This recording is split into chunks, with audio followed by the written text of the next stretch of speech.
હાલો, પેશી તંત્ર 3 પ્રકારના પેશી તંત્ર જોયા હતા. એક તો બહાર ચામડી બનાવી એ જોયું હતું, પછી અંદર જે શર્કરાનું અને પાણીનું વહન કરે એ જોયું હતું, અને છેલ્લે શું જોયું હતું કે સર જે વાહીપુલ જે ધરાવતું તંત્ર છે અને બહાર ચામડી ધરાવતું જે તંત્ર એને કાઢી નાખે એટલે જે બચે એ શું હતું? આધાર આપતું તંત્ર હતું, આધારોતક તંત્ર હતું. ભણ્યા હતા આવું? એ રીડિંગ કરી નોટ્સ? એમાં ડાઉટ છે કોઈને? ચાલો, આ રીડિંગ કરાવ્યું. રીડિંગ કર્યું હતું કે બાકી હતું? બાકી હતું સર. આ બાકી હતું. હા. ચાલો,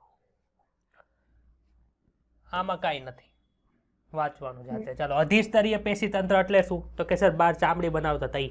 યાદ આવે છે ને? કેટલા સ્તરનું બનેલું હતું આ? એક જ સ્તરનું. એક જ સ્તરનું બનેલું હતું. ચાલો, અધિસ્તરીય પેશી તંત્ર એ સંપૂર્ણ વનસ્પતિ દેહને આવરતી રચના છે જેમાં અધિસ્તર, વાયુરંધ્ર, પ્રકાંડ, મૂળરોમ આવેલા હોય. બહિરુદ્ભ એટલે કે બહાર આવેલી રચના આપણે ભણ્યા હતા. પ્રકાંડ એટલે શું? એક કરતા વધારે કોષોની બનેલી રચના હતી. અને મૂળ રોમ છે એ કેવી હતી? તો કે સર એક જ કોષની બનેલી રચના હતી. યાદ આવ્યું આવું? આવું આપણે કંઈક ચર્ચા વિચારણા કરી હતી લાસ્ટ, એટલે ગયા ને ઓલા શનિવારે. વાયુરંધ્ર પણ આપણે જોયા હતા. અધિસ્તરીય કોષો એટલે શું? એક પ્રકારના કોષો છે જે અધિસ્તરમાં ગોઠવાયેલા હોય એને અધિસ્તરીય કોષો કહેવાય. પ્રકાંડ રોમ છે, મૂળ રોમ છે, એવા બહિરુદ્ભેદ આમાં આવેલા હોય છે. અધિસ્તર એ પ્રાથમિક વનસ્પતિ દેહનું સૌથી બહારનું સ્તર છે. પ્રાથમિક વનસ્પતિ દેહ એટલે શું? તો કે સર હજી દ્વિતીય વૃદ્ધિ એમાં શરૂ થઈ નથી એવો જે દેહ છે એને પ્રાથમિક વનસ્પતિ દેહ કે આપણને જે લીલો પ્રકાર જોવા મળે, છોડ હોય, કુમળો હોય, એ આપણને જોવા મળે, એ બધું કેમાં આવે? તો કે સર આમાં આવે છે પ્રાથમિક વનસ્પતિ દેહની અંદર. ખબર પડી આમાં? તે લાંબા ચુસ્ત રીતે ગોઠવાયેલા કોષોનું સળંગ સ્તર છે. લાંબા અને ચુસ્ત રીતે એટલે શું સમજવાનું? એમની વચ્ચે થોડો ઘણો પણ અવકાશ આપણને જોવા મળે નહીં. આપણે કહીએ ને હવા ચુસ્ત બરણીની અંદર તમે મીણબત્તી મૂકો તો શું થાય? એ ઓલવાઈ જાય. હવા ચુસ્ત એટલે હવાની અવર જવર ન થાય, એકદમ પેક. એમાં અહીંયા શું લખ્યું છે? ચુસ્ત રીતે ગોઠવાય એટલે વચ્ચે ખાલી જગ્યા તમને જોવા મળે નહીં. ખાલી જગ્યા જોવા મળે પણ ક્યાં? જે વાયુરંધ્ર હોય ત્યાં. અધિસ્તર સામાન્યતઃ છે એક સ્તરીય હોય છે. અધિસ્તરીય કોષો એ ઓછા પ્રમાણમાં કોષરસ ધરાવે ને તેની ફરતે કોષ દિવાલનું અસ્તર અને મોટી રસધાની યુક્ત મૃદુતક કોષો આવેલા છે. આપણે કીધું એક પ્રકારના કોષો છે, 3 પ્રકારની પેશી ભણી ગયા. એમાંથી કઈ પેશી છે? તો કે સર મૃદુતક પેશીના કોષો છે. જીવંત કે મૃત હોય મૃદુતક કોષો?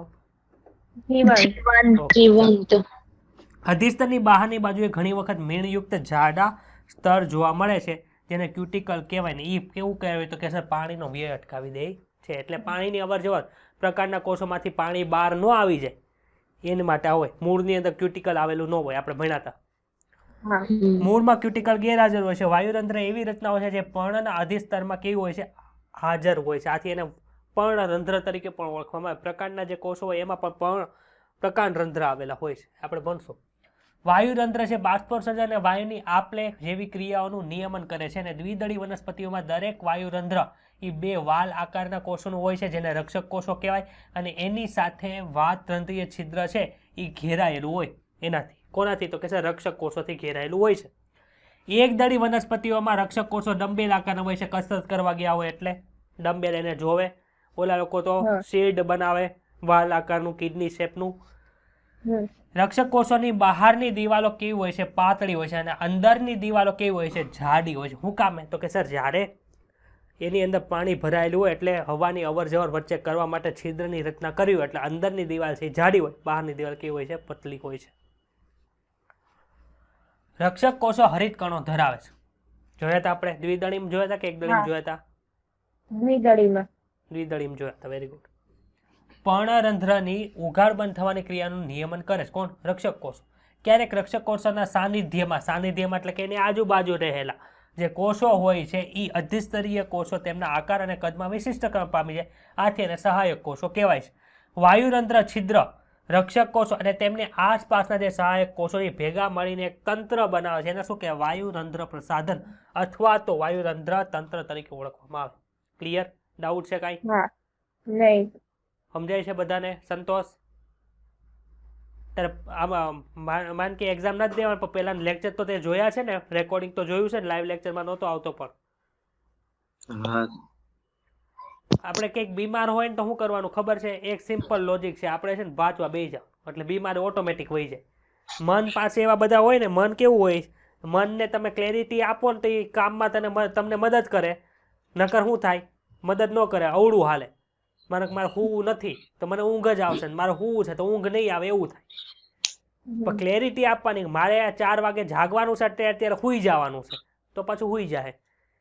એવી રીતે તમે મનને કહો ને કે મારે ડૉક્ટર બનવું છે, તો એ તમને વાંચવાની અંદર મદદ કરશે. બાકી તમારે વાંચવું નથી તો મને મજા નથી, મને માથું દુખે છે, આ છે તે છે, મારો અવાજ બે ગયો, આ લેક્ચર નહીં લેવાય. 2 કલાકનું લેક્ચર હું કામ લઉં? મને તો ગળું દુખે છે, મોઢામાં ચાંદી પડી છે, આ છે આ છે આ છે, એવા ઘણા બધા બાના બની જાય.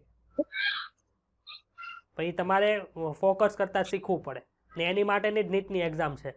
એટલે ભગવાન તમને તાવ આવે, શરદી આવે, ચાય કરીને મૂકે છે. કારણ તાવ શરદી હશે તો એ ડૉક્ટર તરીકે કામે જશે કે નહીં જાય?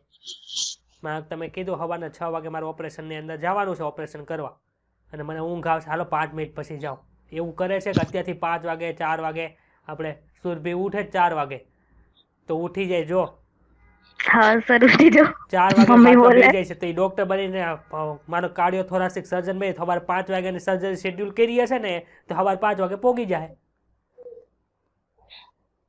હા, હિમાંશુ રાતના 2 વગાડે છે વાંચવામાં, તો રાતના માનો કંઈ ઇમરજન્સી સર્જરી આવી તો ઉપડશે, પણ એક્ઝામ જ નથી દેતો એટલી જ આળસ કરે છે ખાલી ખોટી. હવે દરેક દે છે ને કે વારો પાડી દઈશ ઘરે આવીને તારો.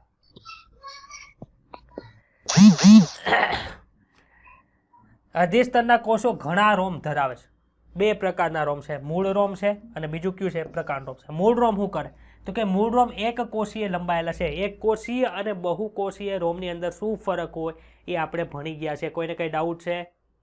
નહીં સર. સંતોષ, સ્પિનલ, હીરવા, સુરભી ને ના. હિરલ. ક્લિયર બધાને એટલી વસ્તુ? હા. ઓકે. અધિસ્તરીય કોષો છે જેને અને જમીનમાંથી પાણી અને ખનિજ દ્રવ્યોના શોષણમાં મદદ કરે. કોણ? મૂળ રોમ. કઈ જગ્યાએ આવ્યા? તો કે છે જમીનની અંદર એનું કામ છે શોષણ કરવું. પ્રકાંડ રોમ શું કામ કરે છે? તો કે પ્રરોહતંત્રમાં આવેલા પ્રકાંડ રોમ છે એ સામાન્યતઃ બહુકોષીય હોય છે. શાખિત કે અશાખિત તથા કોમળ અથવા સખત હોય. શાખિત એટલે શું? માનો કે આ પ્રકારનો છે જ, એમાંથી આ રીતે રોમ હોય અને આ રીતે રોમ જોવા મળે તો આ શાખિત છે. આ કેવું છે? અશાખિત. કેવા છે? એક કોષીય કે બહુકોષીય? સર બહુકોષીય છે. કોની વાત કરી છે? પ્રકાંડ રોમની કે મૂળ રોમની? સર મૂળ રોમ. ક્લિયર? તેઓ સ્ત્રાવી પણ હોઈ શકે છે. સ્ત્રાવ કરે કોનો? ક્યુટિકલનો એનો સ્ત્રાવ કરે. શું કામે? સર પ્રકાંડમાંથી કોઈ પાણી ખેંચીને ન વહી જાય એટલા માટે પ્રોટેક્ટિવ શિલ્ડ બનાવે. પ્રકાંડ રોમ બાષ્પોત્સર્જનના કારણે થતો પાણીનો વ્યય અટકાવવામાં મદદરૂપ થાય છે. આ આપણે ડિસ્કસ કરી ગયા હતા. ક્લિયર? હરિતકણ આમાં દર્શાવેલા છે, આમાં દર્શાવેલા નથી. આગળ આધારોતક પેશી તંત્ર કોને કહેવાય? તો કે સર ચામડી કાઢી નાખો, અંદરનો વાયુપુલ કાઢી નાખો, બાકી બધું હોય એ બધું કોણ આવ્યું? આધારોતક પેશી તંત્રમાં આવ્યું. અધિસ્થ અને વાયુપુલોને કાઢી નાખ્યા. કોનું કોનું બનેલું હોય? તો કે સર 3 પ્રકારના કોષો આવે છે. ક્યાં ક્યાં? મૃદુતક, સ્થૂળકોણક અને દૃઢોતક 3 પ્રકારના પેશીઓ અંદર સમાવેશ થાય છે. મૃદુતક કોષોના સામાન્યતઃ બાહ્યક, પરિચક્ર, મજ્જા અને મજ્જા કિરણો સ્વરૂપે પ્રાથમિક પ્રકાંડ અને પ્રાથમિક મૂળમાં હાજર હોય છે. ત્યારે આમાં કઈ વસ્તુ આપણે સમજાવવાની બાકી છે? બાહ્યક સમજાયું હતું, પરિચક્ર સમજાયું હતું, મજ્જા આપણે કીધી હતી કે વચ્ચે વાયુપુલોની વચ્ચેની સાઈડ, અંદરની સાઈડ જે કોષો આવેલા હોય મૃદુતક કોષો એને મજ્જા કીધી હતી. વાયુપુલો આવેલા હોય એની વચ્ચેની જે જગ્યા ખાલી હોય એમાં મજ્જામાંથી નીકળતા મૃદુતક કોષો ભરાઈ જાય અને કિરણો જેવું બતાવ્યા એને મજ્જા કિરણો કીધા હતા. યાદ આવ્યું? હમણાં આવશે ડીપમાં, તો ખાલી સામાન્ય માહિતી છે. અને પર્ણમાં જે આધારોતક પેશી છે એ કયા સ્વરૂપે હોય? તો કે સર પાતળી દિવાળી કોષોની બનેલી હોય છે અને કોષો હરિતકણો ધરાવે છે જેને મધ્ય પર્ણ પેશી તરીકે ઓળખવામાં આવે છે. એટલે કે ખાસ કરીને પ્રકાશ સંશ્લેષણ કઈ જગ્યાએ થાય છે? મૂળના આધારોતક પેશી તંત્રમાં, પ્રકાંડના આધારોતક પેશી તંત્રમાં, પર્ણના આધારોતક પેશી તંત્રમાં કે પર્ણના વાહી પેશીની અંદર? તો શું આન્સર આવે? પર્ણોના પર્ણના આધારક પેશી તંત્ર. એને શું કહીએ છીએ આપણે? તો કે સર એને આપણે મધ્ય પર્ણ પેશી કહીએ છીએ. એની અંદર જે લંબોતક ને શિથિલોતક કોષ આવે એની અંદર મેક્સિમમ પ્રમાણની અંદર હરિતકણ આપણને જોવા મળે છે. ડાઉટ કાંઈ? ના. મિઝોફિલ સેલ છે ને, યાદ રાખજો મિઝોફિલ સેલ. ઇંગ્લિશ નેમ યાદ રાખવું. મિઝોફિલ સેલ એટલે શું? તો કે સર સૌથી વધુ પ્રમાણની અંદર હરિત કણો ત્યાં આવેલા હોય. આગળ કોણ આવ્યું? વાહક પેશી તંત્ર.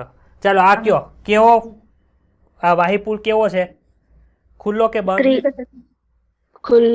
શું કામ છે? તો કે સર એની અંદર વચ્ચે વાહી એધા આવેલી છે એટલે. આ કેવો છે? અવર્ધમાન છે એટલે કે બંધ છે. દ્વિતીય વૃદ્ધિ એમાં થાય નહીં. આવા કેમાં હોય સર? એક દળી ની અંદર હોય. આવા કેમાં હોય? દ્વિદળી ની અંદર હોય. જોયા તા? ચાલો આમાં ને આમાં શું ફરક છે જો એ આપણે સમજાવી દીધું હતું. આમાં અનવાક ને જલવાક અલગ અલગ જગ્યાએ છે અને ત્રિજ્યાવર્તી દિશાની અંદર જોવા મળે છે. આમાં એક જ વાયુપુલ ની અંદર અનવાક અને જલવાક આપણને જોવા મળે છે. ક્લિયર? ચાલો વાહક પેશી તંત્ર જટિલ પેશીઓ જલવાક અને અનવાક નું બનેલું હોય છે. જલવાક અને અનવાક ભેગી મળીને વાયુપુલો બનાવે છે. દ્વિદળી વનસ્પતિઓના પ્રકાંડમાં જલવાહક અને અનવાહક પેશીઓ વચ્ચે એધા આવેલી હોય છે. એધાની હાજરીને કારણે આવા વાહીપુલો દ્વિતીયક જલવાહક અને દ્વિતીયક અનવાહક પેશીનું નિર્માણ કરે છે. આથી એને વર્ધમાન અથવા તો ઓપન વાહીપુલ તરીકે ઓળખવામાં આવે. સર આ તો બધું અમને ખબર જ છે, પણ ખાલી રીડિંગ કરીએ છીએ. એક દળી વનસ્પતિઓમાં તેમના વાહીપુલ એધાની હાજરી ધરાવતા નથી. આથી દ્વિતીયક પેશીઓ એટલે કે દ્વિતીયક અનવાહક અને દ્વિતીયક જલવાહકનું નિર્માણ થાય નહીં. આથી એને અવર્ધમાન અથવા તો ક્લોઝ વાહીપુલ કહેવાય. જ્યારે વાહીપુલમાં જલવાહક અને અનવાહક જુદી જુદી ત્રિજ્યા પર એકાંતરિક રીતે, એકાંતરિક એટલે એક જલવાહક અનવાહક, જલવાહક અનવાહક, જલવાહક અનવાહક એવી રીતે જોવા મળે. જો આ જલવાહક અનવાહક, જલવાહક અનવાહક, જલવાહક અનવાહક, જલવાહક અનવાહક જોવા મળ્યું. તો આ જે છે એને શું કહેવાય? આ રીતે ગોઠવણી જોવા મળે છે અને આવા વાહીપુલને એકાંતરિક વાહીપુલ કહેવાય. જ્યારે સહસ્ત વાહીપુલ હોય એને શું કહેવાય?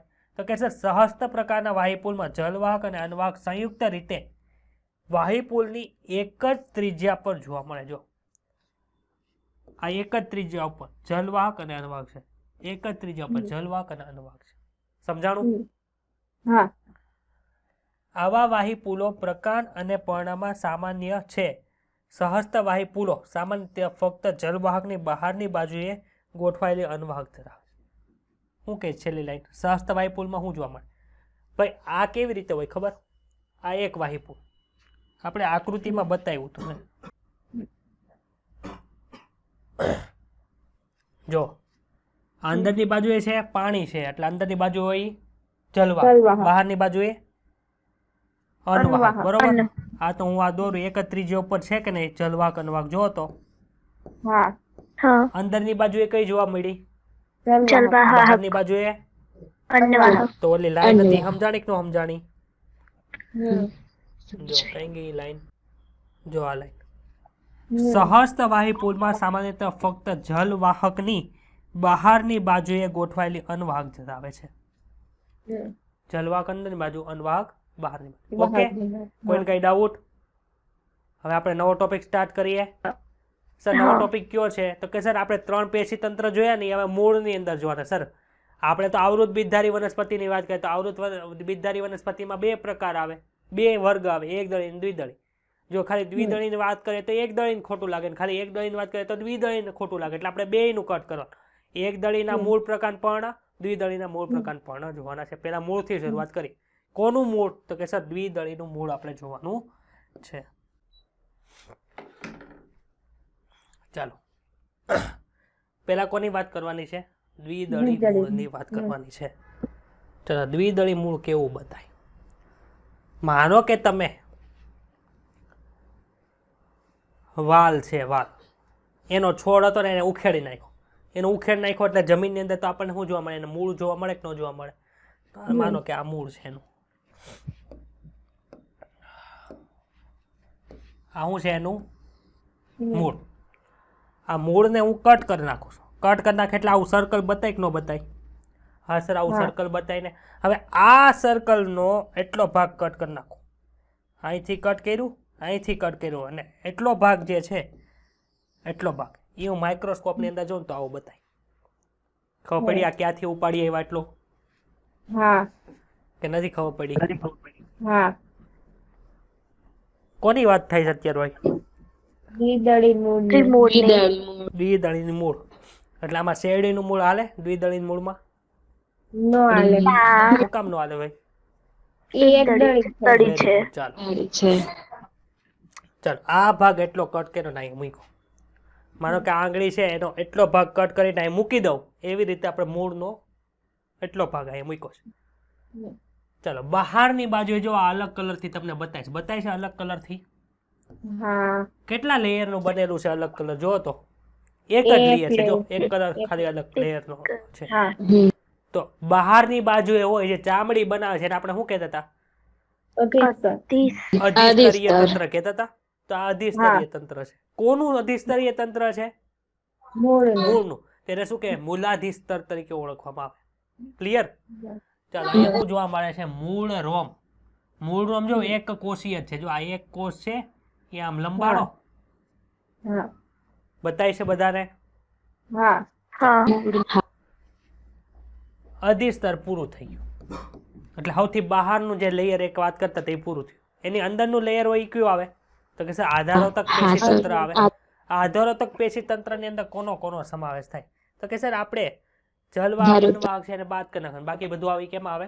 આધારોતક પેશી તંત્રની અંદર આવતા. જો બાહ્યક છે આપણે ઓલામાં જોયા હતા કે આધારોતક પેશી તંત્રની અંદર કોણ આવે? અધઃસ્તર આવે, બાહ્યક આવે, અંતઃસ્તર આવે, પરિચક્ર આવે. એવું બધું જોયું હતું કે નહોતું જોયું? એમાં અહીંયા જો અહીંયા શું છે? તો કે સર અહીંયા અધિસ્તરની નીચે છે બાહ્યક. અધઃસ્તર આપ્યું છે આમાં? તો કે સર નથી આપ્યું. તો મૂળની અંદર દ્વિદળી મૂળની અંદર અધઃસ્તર આપણને જોવા મળે નહીં. સીધું કોણ આવે? બાહ્યકનું સ્તર આવે. હવે આપણે ભણી ગયા બાહ્યકના કોષો કોના હોય? તો કે સર મૃદુતક કોષોના બનેલા હોય. કેવા હોય? છૂટા છવાય ગોઠવાયેલા હોય. અવકાશ આવેલો હોય. તો જો અવકાશ જોવા મળે તમને જો વચ્ચે બ્લેક સ્પોટ છે, શું છે? અવકાશ છે. અને જે બ્લુ કલરના બધા સેલ બતાવી શીખ્યા છે બાહ્યકના સેલ છે. ક્લિયર એટલી વસ્તુ?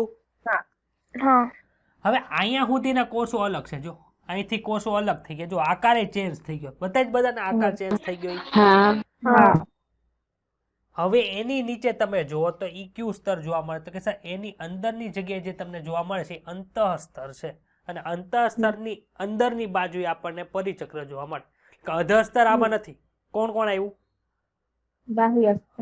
બાહ્યક અને અંતઃસ્તર આવ્યું. અને પછી પરિચક્ર આવશે. તો કઈ કેટેગરી છે જો અહીંયા?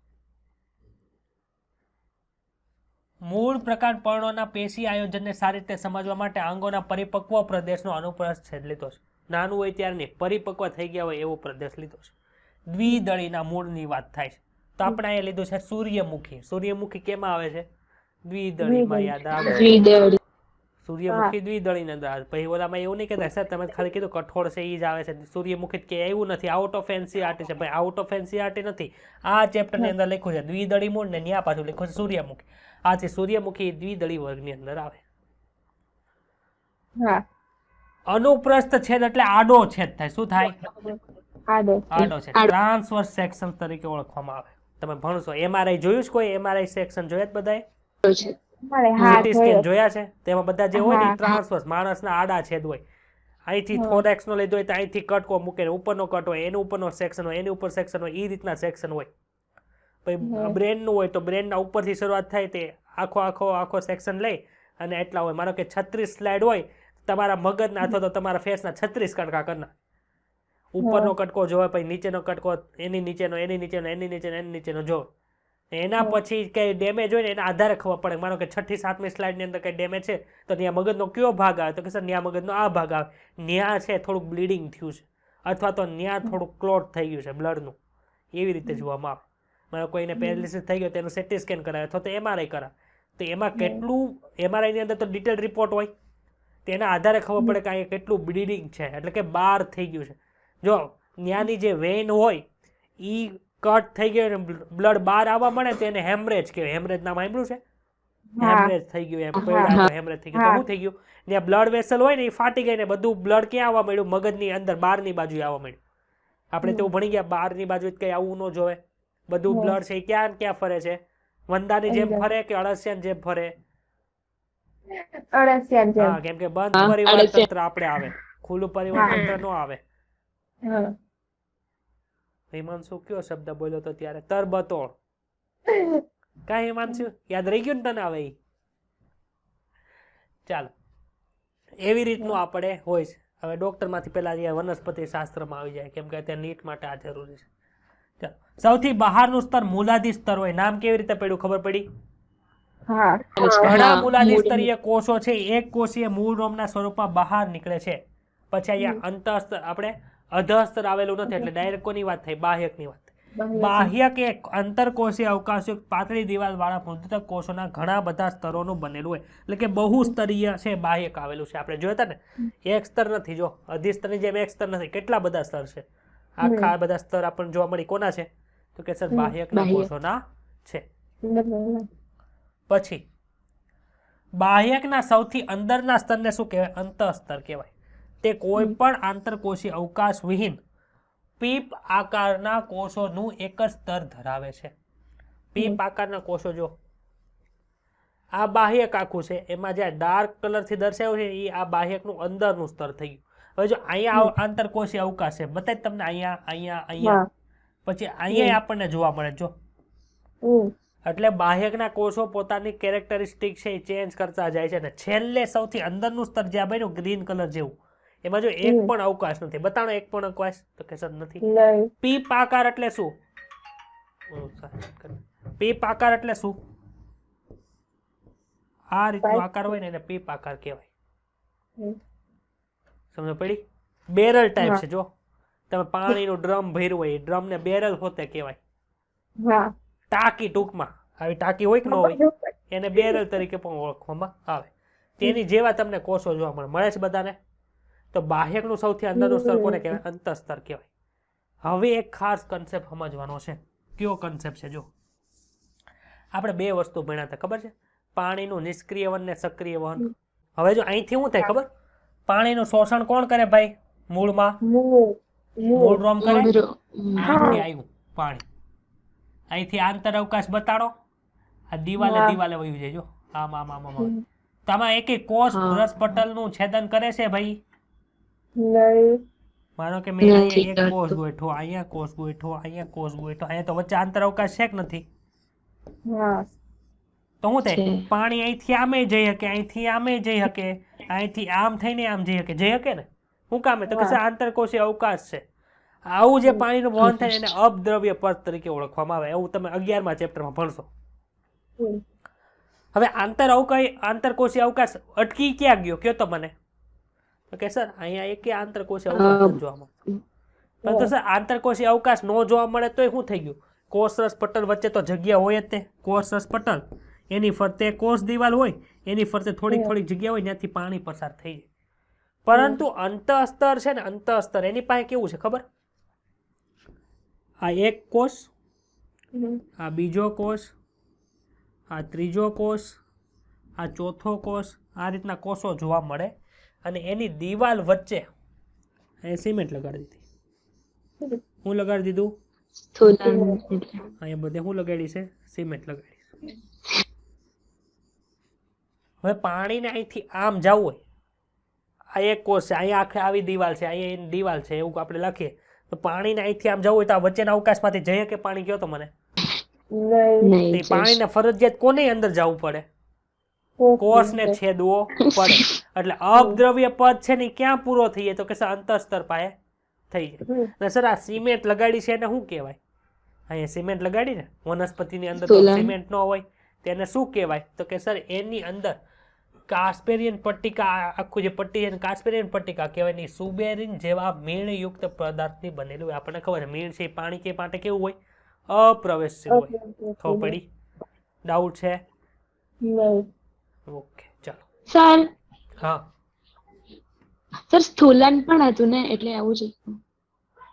સ્થૂલન છે ને? સ્થૂલન કાસ્પેરિયન પટ્ટિકાનું સ્થૂલન હોય. સ્થૂલન એટલે લગાડી દેવું થાય. સ્થૂલન એટલે એવું થાય, લગાડી દેવું. આ કોષ છે એને ઉપાડીને ફેવિકોલ ની અંદર ડુબાડીને ઉપર મૂકી દઉં તો એમ કહી શકાય કે આ કોષની ફરતે ફેવિકોલ નું સ્થૂલન લગાડેલું છે. ખબર પડી? એવી રીતે સ્થૂલન કોઈ પદાર્થ નથી, ક્રિયાપદ છે અથવા તો કોઈ વસ્તુ છે. ચાલો. અંતઃસ્તરના કોષોના સ્પર્શનીય તથા અરીય દિવાલો ઉપર કાસ્પેરિયન પટ્ટિકાના સ્વરૂપમાં પાણી માટે અપ્રવેશીલ મીણ જેવા પદાર્થોની જમાવટ હોય. જો ક્યાં છે? અરીય દિવાલો. એટલે આ ઉપરની ને આ દિવાલ આવે, આગળની પાછળની દિવાલ નો આવે. ભાઈ કોષ આવા નો હોય, કોષ આવો હોય. આપણા ભણ્યા કે નથી ભણ્યા? કોષ કેવા હોય? આવા 3D ની અંદર હોય ને, આ 3D ની અંદર હા તેમાં સ્થૂલન છે એ કઈ કઈ જગ્યાએ જોવા મળે? તો કે ભાઈ સ્થૂલન આપણને છે ને આ બાજુ જોવા મળે, આ બાજુ જોવા મળે, અહીં નીચેની બાજુનો આખો ભાગ હોય ત્યાં જોવા મળે, અને આ દિવાલ છે ત્યાં જોવા મળે. આગળનો ને પાછળનો વિસ્તાર કેવો છે? તો કે આગળનો ને પાછળનો વિસ્તાર ખાલી છે. આથી પાણીને અહીંથી આમ જવું હોય, પાણીને અહીંથી આમ જવું હોય તો આ કોષની અંદર થઈને જવું પડે. ખબર પડી? ઓલું કેવી રીતે હતું? તો કે સર આની બાજુમાં આપણને બીજો કોષ જોવા મળે છે, આની બાજુમાં આપણને બીજો કોષ જોવા મળે, વચ્ચે તો અવકાશ હતો, ત્યાંથી પાણી વહ્યું, પણ અહીંયા આપણને અવકાશ જોવા મળતો નથી. અહીંયા તો શું આવી ગયું? તો કે સર અહીંયા તો પાણી આવી ગયું છે, અરે સોરી કાસ્પેરિયન પટ્ટિકા વચ્ચે આવી ગઈ, એટલે અહીંથી જઈ શકે. ક્યાંથી જવું પડે એને? વચ્ચેના અવકાશમાંથી જવું પડે, આમાંથી આમાંથી. એટલે અહીંયા સદ્રવ્ય પદ છે એ ચાલુ થાય પાણીનું. ક્લિયર? ડાઉટ છે કોઈને? ના તમારા રીડિંગ માટે છે ને આ નોટ્સ ની અંદર આવે એટલે હું દોરી દઉં તમને, થોડીક વાર વેઇટ કરો. હાલો, આ એક કોષ,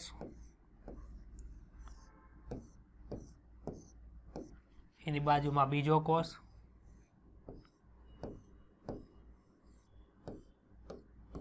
એની ઉપર ત્રીજો કોષ. એ માર દઈએ આપણને શું વાંધો છે? રેડી? આ એની અરીય દિવાલ થઈ કે ન થાય? અરીય દિવાલમાં શું હોય? કાસ્પેરિયન પટ્ટિકા કહેવાય. કોનું સ્થૂલન ધરાવે? તો કે સર સુબેરિન નું સ્થૂલન ધરાવે છે. મારું ડ્રોઈંગ બહુ સારું નથી, કેમ કે મને ચિત્ર દોરતા નથી આવડતું, મને કન્સેપ્ટ સમજાવતા આવડે છે. હાલો, ક્લિયર?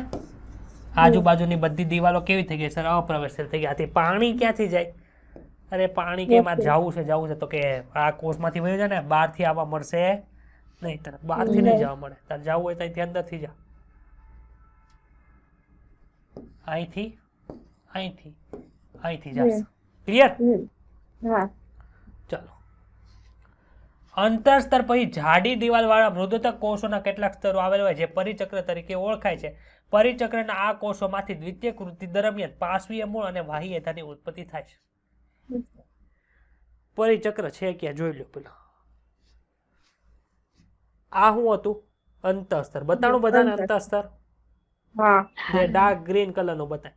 પછીનો જે આ ભાગ છે, આ બધો ભાગ, એટલે આખો એમાં જો જલવાહક ને બધું ગૂંચળો કર્યો છે, પણ આપણે સમજવાનું અંતઃસ્તરની અંદરનું જે સ્તર આવે એને પરિચક્ર કહેવાય. અને ઈ પરિચક્ર છે એ શું કરે છે? તો કે સર દ્વિતીય વૃદ્ધિ થાય ત્યારે બાહ્યધા અને પાર્શ્વીય મૂળ. પાર્શ્વીય મૂળ એટલે કે આ તો મૂળ જ છે, મૂળની અંદર દ્વિતીય વૃદ્ધિ કરવાની. એ કોના દ્વારા છે? તો કે પરિચક્ર માંથી જે કોષો ઉત્પન્ન થાય નથી થાય. ક્લિયર? મૂળની અંદર વાત થાય છે. પ્રકાંડની અંદર તો વાહીપુલો હોય, એમાં અનવાહક ને જલવાહક ની વચ્ચે એધા આવી જતી હતી. આમાં જો સહસ્ત વાહીપુલ છે આમાં. હા, તો અહીંયા આપણને આ જે જોવા મળે છે જલવાહક પેશી જોવા મળે છે, અહીંયા જોવા મળે છે અનવાહક પેશી જોવા મળે છે. તો અહીંયા આપણે પાર્શ્વીય મૂળ ક્યાંથી ઉત્પન્ન કરવા? તો કે વચ્ચે જે બધી પેશી આવી છે એ પરિચક્ર વાળી છે. એટલે સમજ પડી કે ડાઉટ છે બધાને? માઇક ઓપન કરીને આન્સર આપો ને. ક્લિયર? હીરવા બેન સમજાણું બેન? હા સર. ઓકે, ચાલો.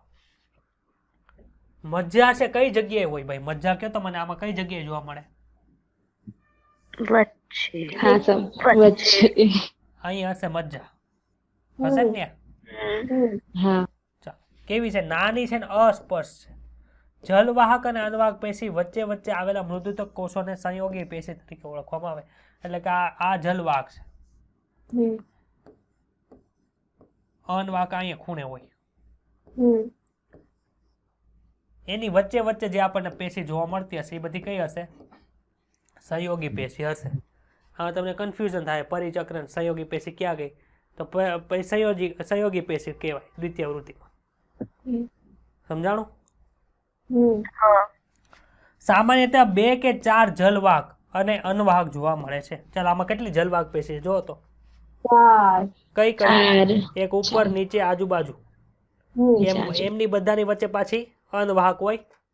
હવે આમાં 4 જલવાહક ને 4 અનવાહક છે, આથી આને ચતુર્સૂત્રી કહેવાય. કેવું કહેવાય? ચતુર્સૂત્રી તરીકે ઓળખવામાં આવે છે. જો આ લખો. હવે દ્વિતીય વૃદ્ધિની અંદર આ લાઈન છે ને આપણે થોડીક વાર એને સમજશું. છેલ્લે દ્વિતીય વૃદ્ધિ સમજશું ને ત્યારે આ લાઈન સમજવાની છે.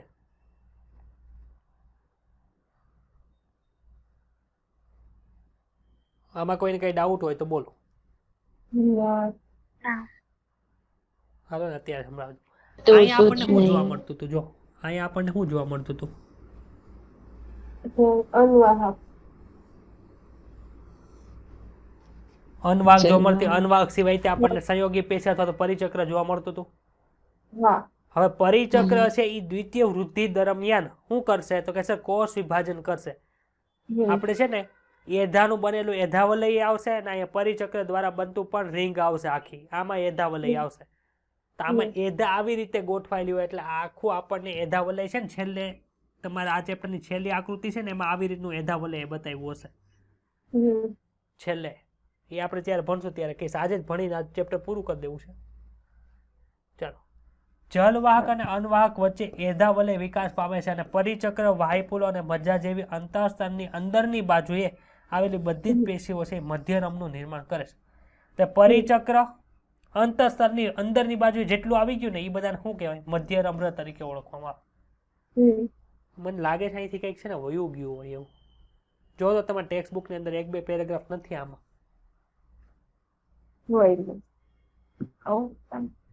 બરોબર છે કે એક પેરેગ્રાફ મને મિસિંગ લાગે છે? ના સર, બરાબર જ છે.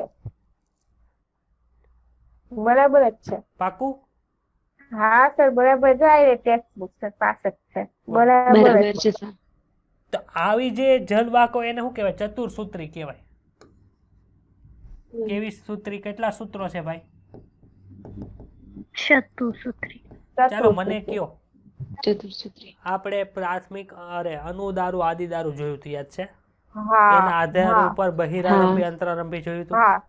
આમાં જો અનુદારું કઈ બાજુ છે ને આદુદારું કઈ બાજુ છે? કયો મોટું કઈ બાજુ છે? મોટું અંદરની બાજુ કે બહારની બાજુ? આદિદારું બહાર. એટલે મને ખાલી સિમ્પલ કયો. આમાં તમને આકૃતિની અંદર મોટું વસ્તુ છે એ અંદરની બાજુ બતાય છે કે બહારની બાજુ બતાય છે? સર એમાં મોટું નાના મામા તો નથી. આ જો ને આ મોટી વસ્તુ છે, આ અવકાશ નાનો છે. નથી બતાતું એવું? જો અહીંયા અવકાશ ક્યાં મોટો છે? જો અહીંયા મોટો અવકાશ છે, અહીંયા નાનો અવકાશ છે. ખબર પડી કે ન ખબર પડી? એટલું નાનું હોય પેલા જન્મ લે, મોટું પછી થાય. આથી આ કેવું છે? બહિરારંભી છે. ખબર પડી? બહાર છે એ આદિદારું છે, અંદરની બાજુ છે એ અનુદારું છે. જો અહીંયા લખો અનુદારું અંદરની બાજુ, આદિદારું બહારની બાજુ. એટલે આ કેવું થયું? બહિરારંભી કે અંતરારંભી? બહિરારંભી થયું. ક્લિયર? પિનલ સમજાણું? તા એક્સપ્રેશન મને બધાને અહીંથી ખબર પડી એટલે મને ખબર પડી સમજાય છે કે નથી સમજાતું. ચાલો. મૂળ કોનું? હવે એક દળીનું મૂળ. એક દળીનું મૂળ ની અંદર જો હું આપણને અલગ બતાવે છે. ઓલામાં ચતુર્સૂત્રી હતા, આમાં જો કેટલા છે? 1 2 3 4 5 6 7 8. હા, 1 2 3 4 5 6 7 8 છે. એટલે 6 કે 6 કરતા વધુ આપણને આમાં જલવાહક સમૂહ જોવા મળે. હવે એની કરતા 6 કરતા વધારે હોય તો પછી અનવાહક કેટલા હોય? એની કરતા વધારે જોવા મળે આપણને. આથી આને બહુસૂત્રી કહેવાય. કેવું કહેવાય? બહુસૂત્રી. કોનું? નીચેનાથી કયા મૂળની લાક્ષણિકતા બહુસૂત્રી છે? એક દળી મૂળ, દ્વિદળી મૂળ, એ બી બંને કે એક પણ ની નહીં? સમજાય ને? આ રીતનું હોય. ચાલો. એક દળી મૂળ. એક દળી મૂળની અંતઃસ્તરના ઘણી બધી બાબતોમાં દ્વિદળી મૂળ સાથે સમાનતા ધરાવે છે. તે અધિસ્તર, બાહ્યક, અંતઃસ્તર, પરિચક્ર, વાહિપુલ અને મજ્જા ધરાવે છે. દ્વિદળી મૂળ કે જે ઓછા જલવાહક સમૂહ ધરાવે છે તેની સરખામણીમાં એક દળી મૂળમાં જલવાહક પેશીના સમૂહ વધુ હોય છે, જેની સંખ્યા 6 કરતા વધારે હોય છે. મજ્જા મોટી અને સારી રીતે વિકાસ પામેલી હોય. આમાં જો મજ્જા મોટી મોટી પાડા જેવી બતાવે, ઓલામાં નાની નાની હતી. એ બે વચ્ચે ડિફરન્સ છે, યાદ રાખજો. ઓલું ચતુર્સૂત્રી, આ બહુસૂત્રી. ઓલામાં મજ્જા કેવી હતી? નાની હતી. આમાં મજ્જા મોટી અને વિકસિત બતાય છે. એક દળીના મૂળ કોઈ પણ દ્વિતીય વૃદ્ધિ માટે એધા આવેલી નથી, આથી એ પણ દર્શાવશે નહીં. આ અંતરરંભી છે કે બહિરારંભી છે? અંતરારંભી. શું? નહીં બહિરારંભી. બહિરારંભી છે. ખબર પડી ને? આ આપણે ભણાયું હતું આગળ ઓલા ચાર્ટમાં. હા ચાલો, મૂળ રોમ ખબર છે બધાને? હા અધિસ્તર ખબર? હા બાહ્ય ખબર? હા અંતસ્તર ખબર છે? હા પરિચક્ર, અન્વાહક, આદિદારુ, અનુદારુ, મજ્જા. હાલો સર સર, પૂરું. આમાં અધિસ્તરની નીચે છે ઓલા ઝીણા ઝીણા કોષ, એ અધસ્તર છે. તમે કીધું હતું કે એક દડીમાં આવશે. એક દળીમાં નહીં આવે, દ્વિદળીના તો? પ્રકાંડમાં આવશે. બરાબર અહીંયા અધિસ્તરની નીચે જે આપણને જોવા મળે આખું બાહ્યક જ છે. બરાબર. હવે કોણ આવ્યું? હા. પ્રકાંડ. કોનું? દ્વિદળી. હવે જો આ ખાસ સમજવાનું છે. આખી વનસ્પતિ છે,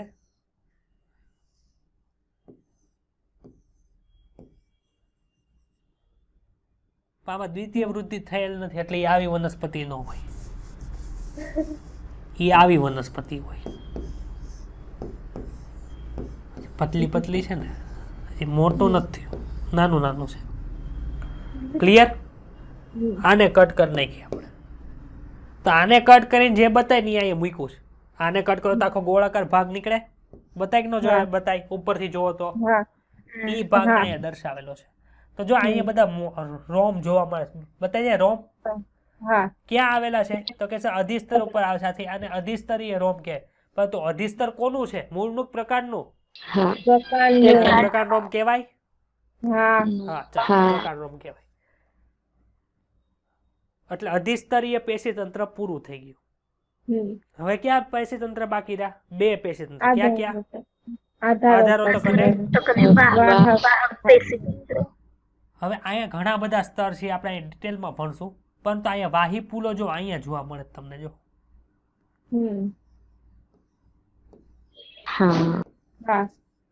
કઈ બાજુ છે? જો તે એક વલયની અંદર ગોઠવાયેલા છે કે નહીં? હા વલય એટલે શું થાય? આ વલય થઈ ગયું. જો હા તો વાહી પુલ વલયની અંદર ગોઠવાયેલા હોય એટલે હોય કેવા? આવી રીતના જ હોય. અંદરની બાજુ કઈ પેશી હતી ભાઈ? જલવાહક. તો અહીંયા નીચે જલવાહક હોય, ઉપર અનવાહક હોય, વચ્ચે એધા આવેલી હોય, એવી રીતનું જ હોય. પરંતુ આખા વાહી પુલ જો અહીં એક વાહી પુલ, બીજો, ત્રીજો, ચોથો, પાંચમો, છઠ્ઠો, સાતમો આખું વલયની અંદર ગોઠવાયેલા છે વાહી પુલ. એવી લાક્ષણિકતા કોની છે? દ્વિદળી પ્રકારની છે. તો બતાડો તમને. હવે મેં શું કર્યું ખબર છે? અહીંથી આમ કટકો કરી નાખ્યો. પિઝા ખાવા જાવ ને, આ પિઝા છે, એના આમ કટકા કરીએ આપણે. અહીંયા આખા કટકા નથી કર્યા. અહીંયા ખાલી એટલો જ કટકો કરીને અહીંયા મૂક્યું છે. સમજાણું આ ક્યાંથી આવ્યું? હવે જો બહારનું સ્તર હોય એને અધિસ્તર કહેવાય. સર અમને ખબર છે. અધિસ્તરની નીચે કોણ આવે? અધસ્તર આવે. આપણે ભણી ગયા દ્રઢોતક, સ્થૂલ કોણક અને મૃદુતક પેશીને હોય. એમાં સ્થૂલ કોણક પેશી બે જ જગ્યાએ આવે છે. ક્યાં ક્યાં? દ્વિદળીના પ્રકાંડ ને દ્વિદળીના પર્ણમાં. તો અહીંયા જો સ્થૂલ કોણક પેશી આવી. અધિસ્તરની નીચે કઈ પેશી હોય? અધસ્તર હોય. તો દ્વિદળીના પ્રકાંડના અધસ્તરમાં આપણને કઈ પેશી જોવા મળે? સ્થૂલ કોણક જોવા મળે. હલો, કોણ હતું આ? અધસ્તર હતું. અધસ્તરની નીચે કોણ જોવા મળે? તો કે સર બાહ્યક જોવા મળે. બાહ્યકમાં કોણ હોય? ક્લિયર? હાલો, બાહ્યકની અંદર અંતઃસ્તર હોય. જો અહીંયા અંતઃસ્તર આપણને જોવા મળે. અંતઃસ્તરની નીચે પરિચક્ર. પરિચક્રની નીચે વાહીપુલો હોય. વાહીપુલમાં બહારની બાજુએ કોણ હોય? અનવાહક. જો આ પાડા જેવો વાહીપુલ છે. આ પાડા જેવો કોણ છે? વાહીપુલ. બહારની બાજુ શું હોય? અનવાહક. અનવાહક હોય ને. જો અહીંયા અનવાહક ઉપર લીટા કરજો. બતાડા અનવાહક ઉપર. સર વચ્ચે જ કઈક અલગ પ્રકારનું આવી ગયું. અલગ પ્રકારનું છે. શું છે? એધા છે. પછી જો અહીંયા જો અંદરની બાજુ નાની અનવાહક જોવા મળે. સોરી, જલવાહક જોવા મળે. બહારની બાજુ મોટી જલવાહક જોવા મળે. આથી અંદર ને આદિદારુ કહેવાય. બહાર ને મોટી છે એટલે અનુદારુ કહેવાય. અંદરથી શરૂઆત થાય એટલે આને અંદર. અંતરારંભી તરીકે ઓળખવામાં આવે. હા ક્લિયર હા કે ડાઉટ છે? ક્લિયર. એધા છે એટલે દ્વિતીય વૃદ્ધિ થાય ને. હા થાય. એધાની બહારની બાજુએ કઈ પેશી ઉમેરાય કયો તો? અનવાક કે જલવાક? અન્વાહક. હા, હા. એને દ્વિતીયક અનવાક કહેવાય. અંદરની બાજુએ દ્વિતીય જલવાહક. દ્વિતીયક જલવાક તરીકે થાય. હવે સર બે માંથી વધારે કોણ બને કે બે હરખું જ બને? તો દ્વિતીયક અનવાક કરતા છે ને દ્વિતીયક જલવાક વધુ બનશે. એટલે અહીંથી પ્રેશર છે ને બહારની બાજુ જાય. બહારની બાજુ પ્રેશર લાગે ને એટલે શું થાય? બહારની જે આધિસ્તર ની બધું હોય ને કેવું થાય? ફાટી જાય. પ્રેશર લાગે તો ફાટી જાય કે ન થાય? હા આથી ન્યા પછી છે ને દ્વિતીયક વૃદ્ધિ પાછી બાહ્યકની અંદર શરૂ થશે. કેમ કે અહીંથી કોઈ જીવડા બીવડા અંદર ન આવી જાય એટલે પ્રોટેક્શન તો મૂકવું પડે ને પાછું. હા એટલા માટે. ક્લિયર? એટલું સમજાણું? હા હા વચ્ચેની બાજુએ ગર હોય એટલે કે એને મજા કીધું તું. હા સર મજા હા. કીધું. આ હોય એ બાજુમાં હોય કે ન હોય? એની આ બાજુ હોય કે ન હોય? આ બાજુ હોય કે ન હોય? હા. હા સર હોય ને. હા મજામાંથી જે બધા કિરણો મૃદુતક કોષાના નીકળે એને શું કહેવાય? મજ્જા કિરણો. જો અહીં મજ્જા કિરણો બતાવી. જો આ મજ્જા કિરણો છે. આ ઈ છે. આ ઈ છે. ક્લિયર? હા પરિચક્રમ ડાઉટ કોઈને? ના. અંતઃસ્તરમાં કોઈને કઈ ડાઉટ? નહીં. મૃદુતકીય સ્તર એટલે કે બાહ્યકમાં કોઈ ડાઉટ? નહીં. એની ઉપર અધઃસ્તર ને એની ઉપર અધિસ્તર. નહીં. ક્લિયર આકૃતિ? હા ચાલો હા, થિયરીમાં સર. જાઓ. ચાલો. લાક્ષણિક દ્વિદળી વનસ્પતિ તરુણ પ્રકારનો અનુસ્પ્રદ છેદ દર્શાવે છે. આપણે જોયું તો તે અધિસ્તર પ્રકારનું સૌથી બહારનું રક્ષણાત્મક સ્તર છે તે ક્યુટિકલના પાતળા આવરણથી આવૃત હોય છે. મૂળ અને પ્રકારની અંદરનો પહેલો ડિફરન્સ. ત્યાં ક્યુટિકલ નહોતું, અહીંયા ક્યુટિકલ છે. હોય છે. પ્રકાંડરોમ તથા કેટલાક વાયુરંધ્ર ધરાવે છે. ત્યાં એક કોષીય હતું મૂળરોમ, અહીંયા બહુકોષીય પ્રકાંડરોમ છે. અધિસ્તર અને પરિચક્ર વચ્ચે વધારે સ્તરોમાં ગોઠવાયેલો કોષો બાહ્યકનું નિર્માણ કરે છે.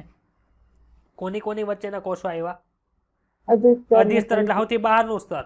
હા અંદર જે છે હા. આપણે જોવા મળે છે પરિચક્ર. વચ્ચેનું છે એ બાહ્યક છે આખું મોટું. બાહ્ય. હવે જો બાહ્યક છે એ 3 ઉપપ્રદેશ ધરાવે છે. ક્યાં ક્યાં? અધસ્તર, બાહ્યક પોતે અને એની અંદર આવેલું અંતઃસ્તર. ક્લિયર? હિમાંશુ સમજાય છે ને ભાઈ? અધિસ્તરની તરત જ નીચે સ્થૂળ કોણક કોષોના કેટલાક સ્તરનું બનેલું અધસ્તર છે. કેટલાક સ્તર છે, એક સ્તર નથી. એટલે યાદ રાખજો. તમને પૂછે કે દ્વિતીયક પ્રકારની અંદર દ્વિતળી પ્રકારની અંદર આપણને શું જોવા મળે છે? એક કોષીય અધસ્તર જોવા મળે છે. વિધાન સાચું ખોટું? ખોટું. કામે કેટલાક સ્તર લખ્યા છે ખોટું. કે જે તરુણ પ્રકારને યાંત્રિક મજબૂતાઈ પૂરી પાડે છે. આપણે ભણ્યા હતા ને સ્થૂળ કોણક પેશીની કે તમે પાતળું પ્રકાંડ હોય એને તમે આમ કરીને નીચે લઈ જાય પાછું પોતાના સ્થાને વયું જાય મૂકી દો એટલે. અધસ્તરની નીચે આવેલા બાહ્યકના સ્તરો છે એ ગોળાકાર પાતળી દિવાલવાળા મૃદુતક કોષોના બનેલા છે જે સ્પષ્ટ રીતે જોઈ શકાય છે અને આંતરકોષીય અવકાશ પણ ધરાવે છે. બાહ્યકનું સૌથી અંદરનું સ્તર છે એ અંતઃસ્તર કહેવાય છે. હવે જો ઓલામાં અંતઃસ્તરની અંદર કઈ ખાસિયત હતી દ્વિદળીના મૂળના અંતઃસ્તરમાં? હા સર હતી ને. એ કાસ્પેરિયન પટ્ટિકા આવેલી હતી. હતું ને? એની પાસે એને શું કહેવાય? વારસો તો જાળવવો પડે. દ્વિદળીના પ્રકારની વારસો જાળવો. એના અંતઃસ્તરની અંદર કઈ ખાસિયત છે. શું ખાસિયત છે? તો કે એના અંતઃસ્તરના કોષો છે એ સ્ટાર્ચ કણો, જેને ગુજરાતીની અંદર કાંજી કણો અથવા તો સ્ટાર્ચ ગ્રેન તરીકે ઓળખવામાં આવે છે. એટલે આ સ્તરને શું કહેવાય છે? તો કે સર આ સ્તર એટલે કે આખું સ્તર છે એ અંતઃસ્તર છે. એની અંદર બધા અંતઃસ્તરના કોષ શું ધરાવે? સ્ટાર્ચનું લેયર ધરાવે. એટલે કે સ્ટાર્ચ એની અંદર સંગ્રહ થયેલો. આથી આખા લેયરને શું કહેવાય છે? કાંજી સ્તર અથવા તો સ્ટાર્ચ શીટ તરીકે ઓળખવામાં આવે છે. ડાઉટ કોઈને? પરિચક્ર એ અંતઃસ્તરની નીચેની બાજુએ અને અનવાહકની ઉપરની બાજુએ દ્રઢોતક પેશીના અર્ધચંદ્રાકાર સમૂહના સ્વરૂપમાં આવેલું હોય છે. જો અહીંયા નવી પેશી આવી. કઈ પેશી આવી કયો તો?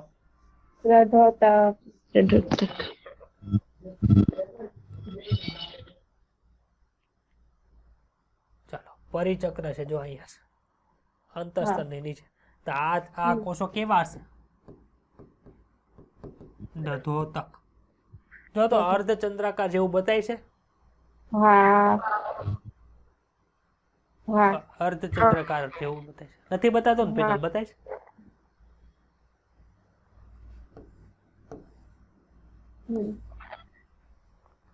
બતાડો હવે. ક્યારેક ઉપરનો ભાગ હોય, ક્યારેક નીચેનો હોય, ક્યારેક બે આવેલા હોય.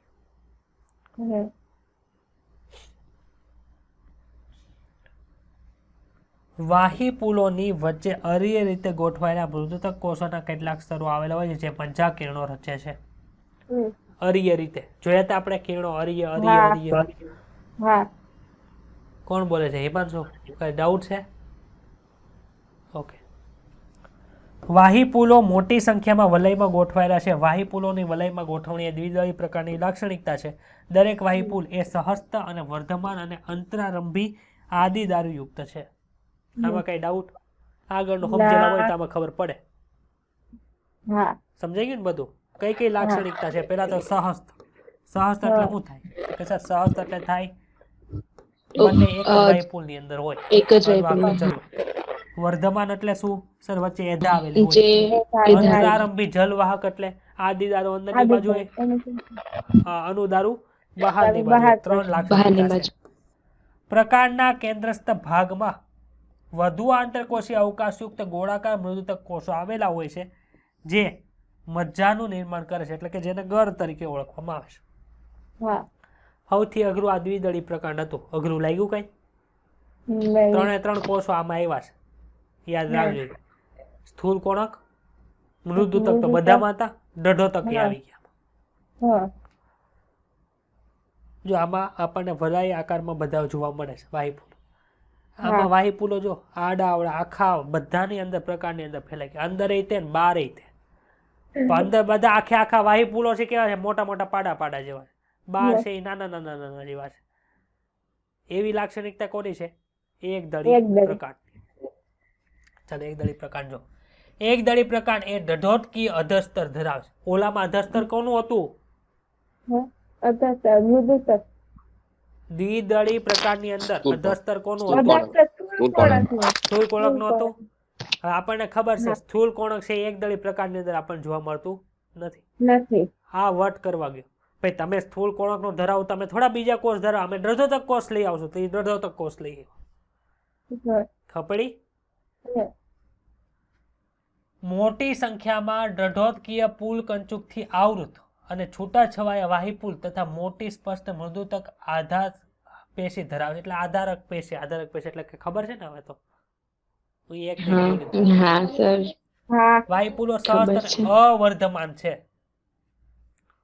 શું કામે છે? અનવાક જલવાક બે આરે છે પણ એધા નથી. સામાન્ય રીતે પરિઘવર્તી વાહી પુલો. પરિઘવર્તી વાહી પુલો એટલે કે આ લાઇનિંગ ઉપર આવેલા છે એ વાહી પુલો. કેન્દ્રમાં આવેલા વાહી પુલો કરતા નાના હોય. જો કેન્દ્રમાં પાડા પાડા છે, પરિઘવર્તી વાળા નાના છે. સર આમાં કેમ અંતરારંભી બહિરારંભી નો આવ્યું? તો આખે આખા વાહી પુલ છે. આ જલવાહક છે ને આ જલવાહક છે એવું નથી. આખે આખા વાહી પુલ છે. બહારની બાજુના વાહી પુલ નાના, અંદરની બાજુના વાહી પુલ મોટા. અનવાહક મૃદુતક ગેરહાજર હોય છે. આપણે ભણી ગયા, આ લાઈન ભણી ગયા છે. ચાર્ટ બનાવ્યા તેમાં મૃદુતક ભણાવતા હતા ને ત્યારે કીધું હતું એક દળી વનસ્પતિની અંદર એનો અભાવ હોય છે એવું. વાહી પુલોમાં પાણી ભરેલા ભંગજાત વિવરો આવેલા હોય છે. ભંગજાત વિવર કોને કહેવાય? આમાં છે નથી. ભાઈ આ જો માણસના મોઢા જેવું લાગે છે. આ છે બે આંખ, માણસના મોઢા જેવું ને એલિયનના મોઢા જેવું લાગે છે. આ બે આંખ છે, આ એક નાક છે ને આ મોઢું છે એવું લાગે છે. એવી ગોઠવણી આવે એટલે એક દળી પ્રકાંડ સમજી લેવાનું. યાદ રહી જાય ને? આ તો હાવ ઈઝી આકૃતિ છે. ચાલો આમાં અનવાહક કઈ છે ને જલવાહક કઈ છે? જો આ ભાગ બતાય છે આપણને, એ કયો છે? અનવાહક. આ જે રાઉન્ડ રાઉન્ડ આપણને જોવા મળે છે શું છે? જલવાહક. જો ભંગજાત વિવર છે ને આમાં નથી દર્શાવેલું. બાકી ભંગજાત વિવર છે ને આની આપણે જલવાહક હોય ને એની બાજુની અંદર જ આવેલું હોય ભંગજાત વિવર. એટલે આ અને આ બધા શું થઈ ગયા? વાહી પુલ થઈ ગયા? ન થઈ ગયા? આ અધસ્તર ને આ અધિસ્તર છે. કઈ ડાઉટ? કાંઈ છે આ પેરેગ્રાફમાં? કાંઈ નથી. ખાલી દઢોતક પુલ કંચુક આવેલા હોય યાદ રાખો. આકૃતિની બાજુમાં ઓલું ટીએસ લખેલું કાઉન્સ હોય એ શું છે? શું? આ આકૃતિ છે ને નીચે કેની આ બધાની આ દ્વિદળી મૂળ ને એમાં ઓલું પીએચ લખેલું છે. એક મિનિટ, શું છે વળી? ક્યાં છે? આમાં આવ્યું? આ તમારામાં નથી, આમાં છે ટેક્સ્ટ બુકમાં. એક મિનિટ, મને જોવા દે. 2020 વાળી ટેક્સ્ટ બુક છે ને? હા, એમાં પીએચ લખેલું. એક મિનિટ હું જોઈ લઉં. ઓમાં નથી ને, ઓલા બોગનવેલમાં જેમ હતું ને સાઈડમાં હા, લખેલું એવી સ્પીસીસ રીતે. વાળું. હા એ.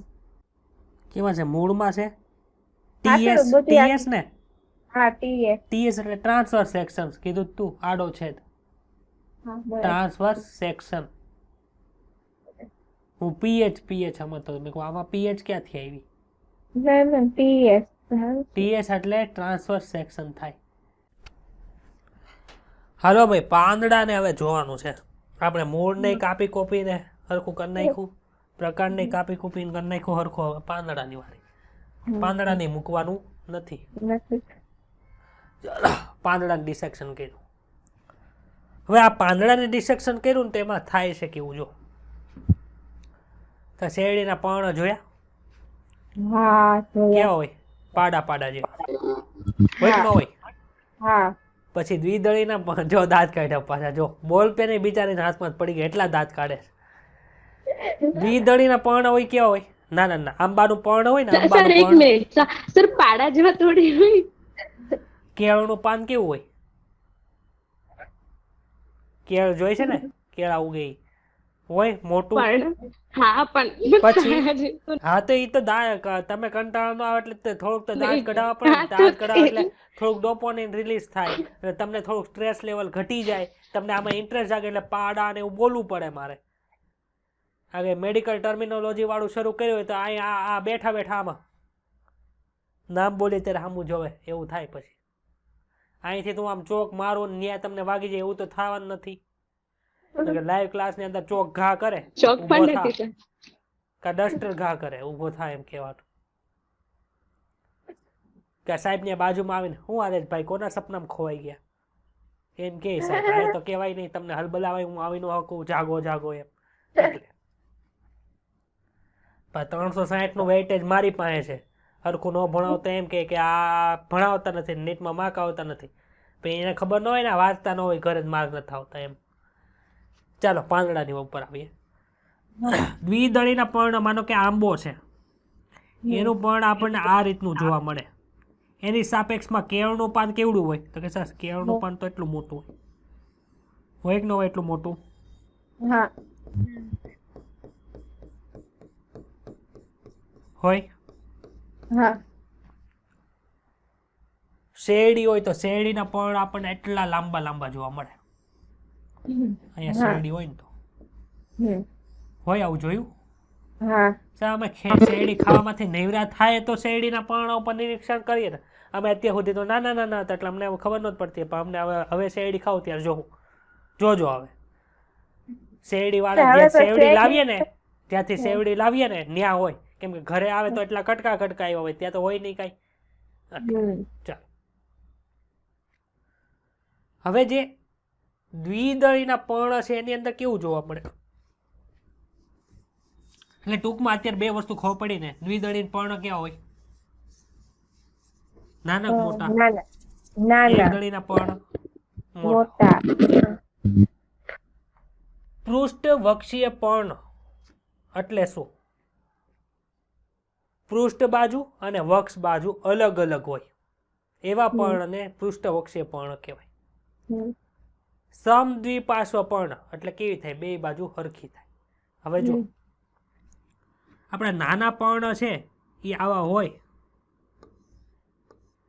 તો પવનની મદદથી ઉપરનો ભાગ છે આનો ઉપર જ રહે ને નીચેનો ભાગ છે એ નીચે જ રહે. આવું જોવા મળે. કેમ કે આ પર્ણતામાં આખું ઊંધું થઈને પાછું આમ તો રહેવાનું નથી. ઉપરનો ભાગ ઉપર રહે, નીચેનો ભાગ નીચે. આની સાપેક્ષમાં શેરડી હોય. આ શેરડીનું પર્ણ જો આ રીતના મોટા મોટા પર્ણ જોવા મળે. આમાં જેમ પર્ણદંડ ને બધું હોય એમ આમાં તો પર્ણદંડ ને એવું બધું તો બહુ જોવા ન મળે મજબૂત. આથી પવન આવે તો આ ઉપરની સપાટી છે એ નીચે પણ થઈ જાય.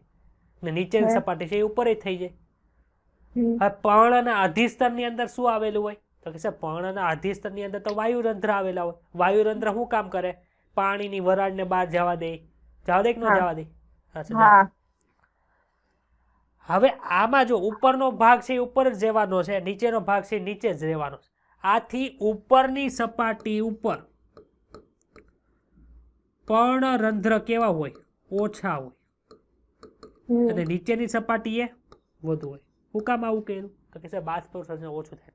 ઉપર પ્રકાશ સીધો પડે, આથી પાણી વધારે સ્પીડમાં બાષ્પોત્સર્જન પામી જાય. નીચે પ્રકાશ ઓછો પડે, છાંયો હોય, અને અહીંયા વધુ વાયુરંધ્ર મૂકે. શું કામ? તો કે પાણી વધારે વયું ન જાય એટલા માટે. ખબર પડી આવી રચના? તડકો અહીંયા વાયુરંધ્ર ઓછા, નીચે છાંયો છે ત્યાં વાયુરંધ્ર વધારે. આમાં કેવું હોય? આમાં પવન આવ્યો એટલે આ પણ ઊંધું થઈ શકે, પાછું સીધું થઈ જાય. તો આમાં ફિક્સ ન હોય, ઉપરનો ભાગ ઉપર રહે, નીચેનો ભાગ નીચે રહે. આથી આમાં ઉપરની બાજુએ અને નીચેની બાજુ બંને બાજુએ કેવા પર્ણ આવેલા હોય તો કે સર સરખા પર્ણ આવેલા હોય. અરે સોરી, સરખા વાયુરંધ્ર હોય. ખબર પડી? બે બાજુ વક્ષ બાજુ અને પૃષ્ઠ બાજુ કોણ અલગ અલગ છે? દ્વિદળી. આથી આવા પર્ણને શું કહેવાય? અલગ અલગ છે, એટલે કે પૃષ્ઠ વક્ષીય પર્ણ બંને બાજુ અલગ અલગ છે. એટલે કોકનો અવાજ બહુ ઘોઘરો થઈ જાય છે માઇક શરૂ કરે ત્યારે, નોટિસ કરજો. અને આમાં ગમે ત્યારે પર્ણની સાઈડ ચેન્જ થઈ, આથી બંને બાજુ સરખા આવેલા છે. આથી આને દ્વિપાર્શ્વ પર્ણ કહેવાય. બંને બાજુ કેવા છે? સરખા. સમજા પડી? જો આ દ્વિદળી પર્ણ છે. તો દ્વિદળી પર્ણમાં ઉપરની બાજુ તમને કઈ વાયુરંધ્ર જોવા મળ્યું? આમાં ઉપરની બાજુએ નામ નિર્દેશન કર્યું એવું હેઠેની બાજુ જોવા મળે છે?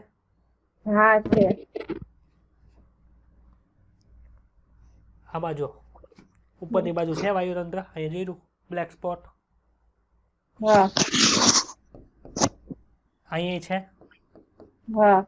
ખપડી બે બાજુ સમાન સંખ્યાની અંદર, ઓલામાં સમાન સંખ્યાની અંદર જોવા મળતા નથી.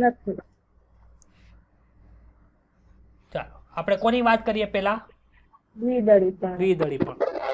અધિસ્તર કેવું હોય? એક સ્તરીય હોય. પૂર્ણની ઉપરની સપાટી અને નીચેની સપાટી એક એક સ્તર ધરાવે. આથી ઉપરની બાજુ જે અધિસ્તર હોય એને ઉપરી અધિસ્તર કહેવાય. નીચેની બાજુ જે અધિસ્તર હોય એને શું કહેવાય? અધ અધિસ્તર કહેવાય. આ બે પ્રોનાઉન્સિએશન એટલે કે આ બે શબ્દ અંદર કોઈને કઈ ડાઉટ હોય તો બોલો. હાલો, વાહીપુલ ક્યાં છે? તો કે સર વાહીપુલ તો અહીંયા છે. વાહીપુલ ક્યાં છે? અહીંયા છે. વાહીપુલ ની અંદર શું હોય? જલવાહક અન્વાહક આવી ગયું. આ પુલ કંચુકના કોષ એટલે એ ખાસ યાદ રાખજો. આપણે પ્રકાશ સંશ્લેષણ ભણશું ને ત્યારે યાદ કરાવીશ, ત્યારે સમજાવીશ ડિટેલ ની અંદર. અત્યારે ખાલી આપણે જો પુલ કંચુક કોષ એટલે એક પ્રકારના વિશિષ્ટ કોષો છે વિભેદિત થયેલા. વાહીપુલ અહીંયા આવી ગયો, અધસ્તર આમ વહી ગયું. એની સિવાયનું બધું હોય એ કોણ હોય? આધારોતક હોય. આપણે કીધું હતું પર્ણના આધારોતક પેશીને શું કહેવાય? મૃદુતક. અરે આપણે સોરી, મધ્ય પર્ણ પેશીના કોષો કહેવાય. કીધું તું? અહીંયા જો મધ્ય પર્ણ પેશી લખ્યું છે કાઉસમાં જો. બે પ્રકારના છે. ઉપરની બાજુ છે એ લાંબા લાંબા છે, નીચેની બાજુ છે એ રાઉન્ડ રાઉન્ડ છે. લાંબા છે એટલે એને લંબોતક કોષો કીધા, નીચે રાઉન્ડ રાઉન્ડ છે, એને વચ્ચે અવકાશ વધારે ધરાવે છે. આથી શિથિલ રીતે ગોઠવાય, આથી શિથિલોતક કોષો કે. બંનેની અંદર જો ડોટ ડોટ ડોટ ડોટ તમને બતાવજો. સર આ ટપકા ક્યાં છે? ભાઈ ટપકા નથી, હરિતકણ છે. કીધું તું ને વનસ્પતિ કોષ બધાની અંદર હરિતકણ હોય નહીં. સૌથી વધારે ક્યાંમાં હોય? લંબોતક અને શિથિલોતક એટલે કે મધ્ય પર્ણ પેશીની અંદર હોય. ડાઉટ કોઈને? ચાલો જેટલું ભણ્યા નહીં બધું આપણે આમાં વાંચવાનું છે. ચાલો ફટાફટ રીડિંગ કરો. પૃષ્ઠવક્ષીય પર્ણનો અનુપ્રસ્થ છેદ એટલે કે TS ટ્રાન્સવર્સ સેક્શન તેમના પર્ણફલકના મુખ્યત્વે અધિસ્તર, મધ્ય પર્ણપેશી અને વાહક તંત્ર જેવા ત્રણ મુખ્ય ભાગો દર્શાવે છે. અધિસ્તર કે જે બંને એટલે કે ઉપરની સપાટી અને નીચેની સપાટીને ઢાંકે છે. ચામડી બનાવે ને, ચામડી બનાવે નહીં, ઉપરની ચામડી નીચેની ચામડી. અને સ્પષ્ટ ક્યુટિકલ ધરાવે. ભાઈ ક્યુટિકલ એ હોવું જોઈએ કે ન હોવું જોઈએ? કે પાણી બધું ઉડી જાય. સામાન્ય રીતે અધ અધિસ્તર એટલે કે નીચેની બાજુ એ ઉપરી અધિસ્તર કરતા એટલે ઉપરના અધિસ્તર કરતા વધારે પર્ણરંધ્ર ધરાવે. સર પાણી ગુમાવે જ નહીં હાટું ઓછા જ આખા પર્ણરંધ્ર કરી નાખ્યા હોત તો શું વાંધો આવતો હતો? એવું શું કામ કર્યું? ઉપર ઓછા નીચે વધારે, નીચે વધુ રાખવાની શું કામ જરૂર પડી? નીચે ઓછા રાખ્યા હોત તો આપણને ખબર છે પર્ણરંધ્ર ખાલી પાણી ગુમાવતા નથી, એ પાછું શું કરે? CO2 ને અંદર લઈ જાય. પ્રકાશ સંશ્લેષણ માટે CO2 નો ઉપયોગ કરીને ખોરાક તો બનાવો ને. તો જો વાયુરંધ્રની સંખ્યા જ ઘટાડી નાખે તો CO2 અંદર ઓછો જાય, અંદર ઓછો જાય તો ખોરાક ઓછો બને, તો આપણે ખાઈએ શું પછી? એટલે બાષ્પોત્સર્જન ઓછું કરવાનું, સાથે સાથે CO2 ને અંદર વધારે મોકલો. આટલા માટે ઉપર ઓછા નીચે વધુ વાયુરંધ્ર છે એ આપણને જોવા મળે. એટલે કે અધ અધિસ્તરમાં ઉપરી અધિસ્તરની સાપેક્ષે પર્ણરંધ્રની સંખ્યા વધુ હોય છે. એટલે કે આ વાયુરંધ્ર છે પર્ણની અંદર આવ્યા એટલે પર્ણરંધ્ર કીધું, નવું નથી કાંઈ, એક જ છે. પછીથી કદાચ વાયુરંધ્રનો અભાવ પણ હોઈ શકે, એટલે કે ઉપર વાયુરંધ્ર હચોડા હોય નહીં, નીચે વાયુરંધ્ર હોય, આવું હોય શકે. સ્પેશિયલ કન્ડિશન છે. ઉપરી અધિસ્તર અને અધસ્તર વચ્ચેની પેશીને મધ્યપર્ણ પેશી કહેવાય છે. મધ્યપર્ણ પેશી કે જે હરિત કણો ધરાવે છે ખાસ તથા મૃદતક કોષોથી બનેલી છે. આપણે ભણ્યા હતા ને મૃદતક કોષો શું ધરાવે? હરિત કણો ધરાવે. યાદ કરો પહેલું પેજ. અને પ્રકાશ સંશ્લેષણ માટે જવાબદાર છે. તે બે પ્રકારના કોષો છે. એટલે કે મૃદતક કોષો તો હરિત કણો ધરાવતા હતા પણ એની ગોઠવણી એના આકારની અંદર ફેરફાર થઈ ગયા. ક્યાં ક્યાં? તો કે મૃદુતકીય લંબોતક અને મૃદુતકીય શિથિલોતક. ઉપરી અધિસ્તર તરફ જે મૃદુતક, આ ઉપરના અધિસ્તર પાસે જે મૃદુતક કોષો આવેલા છે એ કેવા છે? તો કે સર એ લંબાયેલા કોષોના છે, એટલે કે અનુલંબ રીતે છે, એકબીજાને સમાંતરે ગોઠવાયેલા છે. આ અનુલંબ કહેવાય. એની બાજુમાં સમાંતર રીતે આ બીજું ગોઠવું, એની બાજુમાં સમાંતર આવી રીતે ગોઠવણ. ખબર પડી? જો આ સમાંતર રીતે ગોઠવાય છે. આ વાહિપુલને સપોર્ટ આપે. જો આ ઉપરની પેશી ને આ નીચેની પેશી, આ બાજુ શિથિલ રીતે ગોઠવા એટલે ઈ શિથિલોતક, શું કહેવાય, મૃદુતક કોષ. આ લંબ રીતે ગોઠવા એટલે આ લંબોતક મૃદુતક કોષો છે. અંડાકાર કે ગોળ અને શિથિલ રીતે ગોઠવાયેલી મૃદુતક કે શિથિલોતક છે એ લંબોતક કોષોની નીચે સ્થાન પામે છે. એટલે કોની બાજુમાં છે? તો કે અધ અધિસ્તર સુધી વિસ્તરિત હોય, એટલે કે અધ અધિસ્તર પાસે આવેલી છે. આ કોષોની વચ્ચે ઘણી સંખ્યામાં મોટી જગ્યાઓ અને વાતાવકાશો આવેલા હોય. જોવા મળે છે અવકાશો. વાહક તંત્રમાં વાહિપુલો સમાવેશ છે જે શિરાઓ અને મધ્ય શિરામાં જોઈ શકાય. માનો કે હું આખું આ પર્ણ દોરું છું તો આ પર્ણની વચ્ચે આ લાઈન દોરું એ શું છે? તો કે સર એ વાહિપુલોની આખી લાઈન હશે. પછી ત્યાંથી આમ બધું આ દોરી આપણે, આ શું છે? તો અહીંયા વાહિપુલોની લાઈન હોય. એટલે આ લાઈન, માનો કે આને હું આમ કટ કરીને જોઉં તો આ લાઈન છે એ આ છે. આખી પાઇપલાઈન આમ બહારની બાજુ આવે છે. જો આ શરૂ હોત ને તો બધો ખોરાક તમારી પાસે આવત. ખબર પડી? જો અહીંથી એટલો કટકો છે, એ કટકા ના અહીંયા.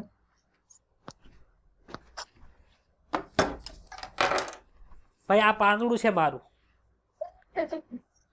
આ ઉપરી અધિસ્તર છે, આ અધ અધિસ્તર છે, નીચેની બાજુનું અધ અધિસ્તર, આ ઉપરનું ઉપરી અધિસ્તર. આને અહીંથી કટકો કરીને મેં અહીંયા તમારે મૂક્યું. માનો કે આ પર્ણની આખી આ મધ્ય શિરા છે, પછી અહીંથી આ એક વેન નીકળી, આ વેન નીકળી, આ વેન નીકળી, તો આ વેન આવી રીતે હોય તો અહીંથી કટકો કરું તમને આવી રીતે બતાવી. ખબર પડે છે? આવી રીતે બતાવી. એટલે આ વ્હાઈટ કલરનો ભાગ છે એ વાહિપુલ છે. હો ભાઈ, બતાવી ને આ વ્હાઈટ કલરનો ભાગ શું છે? વાહિપુલ છે. વાહિપુલ છે. समझ में आया सबको? या सो गए सब? चलो, વાહિપુલોનું કદ કોના ઉપર આધાર રાખે? તો કે સર શિરાઓના કદ ઉપર આધાર રાખે. જો મધ્ય શિરાઓ જાડી હોય તો ત્યાં વાહિપુલનું કદ વધારે હોય. આગળ જ્યારે શિરિકા નાની નાની થતી હોય તો ત્યાં વાહિપુલનું કદ નાનું નાનું હોય. દ્વિદળી પર્ણોમાં ઝાલાકાર પણ શિરા વિન્યાસ ધરાવે છે અને આ શિરાઓની જાડાઈમાં વિવિધતા જોવા મળે છે. આથી વાહિપુલો પણ કેવા હોય? કદમાં વધઘટ થતો હોય. વાહિપુલો જાડી દિવાલો વાળા પુલ કંચુક કોષોના સ્તરોથી આવૃત હોય છે.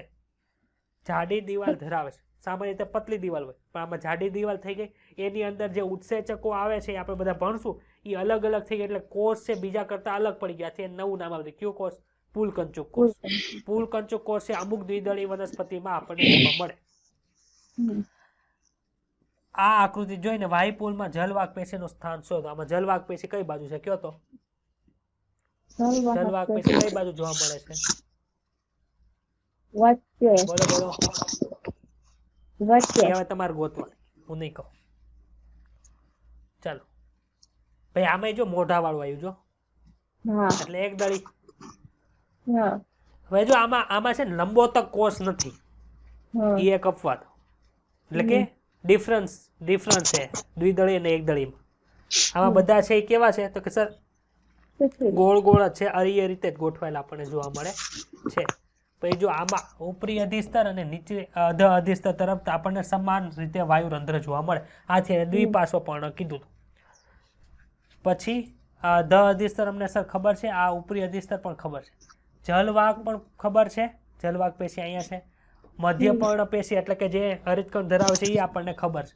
અને ઉપવાયુરંધ્રીય અવકાશ, ઉપ એટલે શું થાય? ઉપર ઉપર થાય. હમ ને નીચે હું લખ્યું છે વાયુરંધ્રીય અવકાશ, એટલે વાયુરંધ્રનો અવકાશ છે, પણ કોની ઉપર તો કે સર વાયુરંધ્રની ઉપરની બાજુએ આવેલો અવકાશ છે, એટલે એને ઉપવાયુરંધ્રીય અવકાશ કહેવાય. ખબર પડી? ચલો રીડ કરો. સમદ્વિપાર્શ્વપર્ણની અંતરસત્ના એ પૃષ્ઠવક્ષીય પર્ણની અંતરસત્નાની સરખામણીએ ઘણી રીતે સમાનતા ધરાવે છે. બાકી બધું સમાન હોય, બાકી બધું અલગ હોય.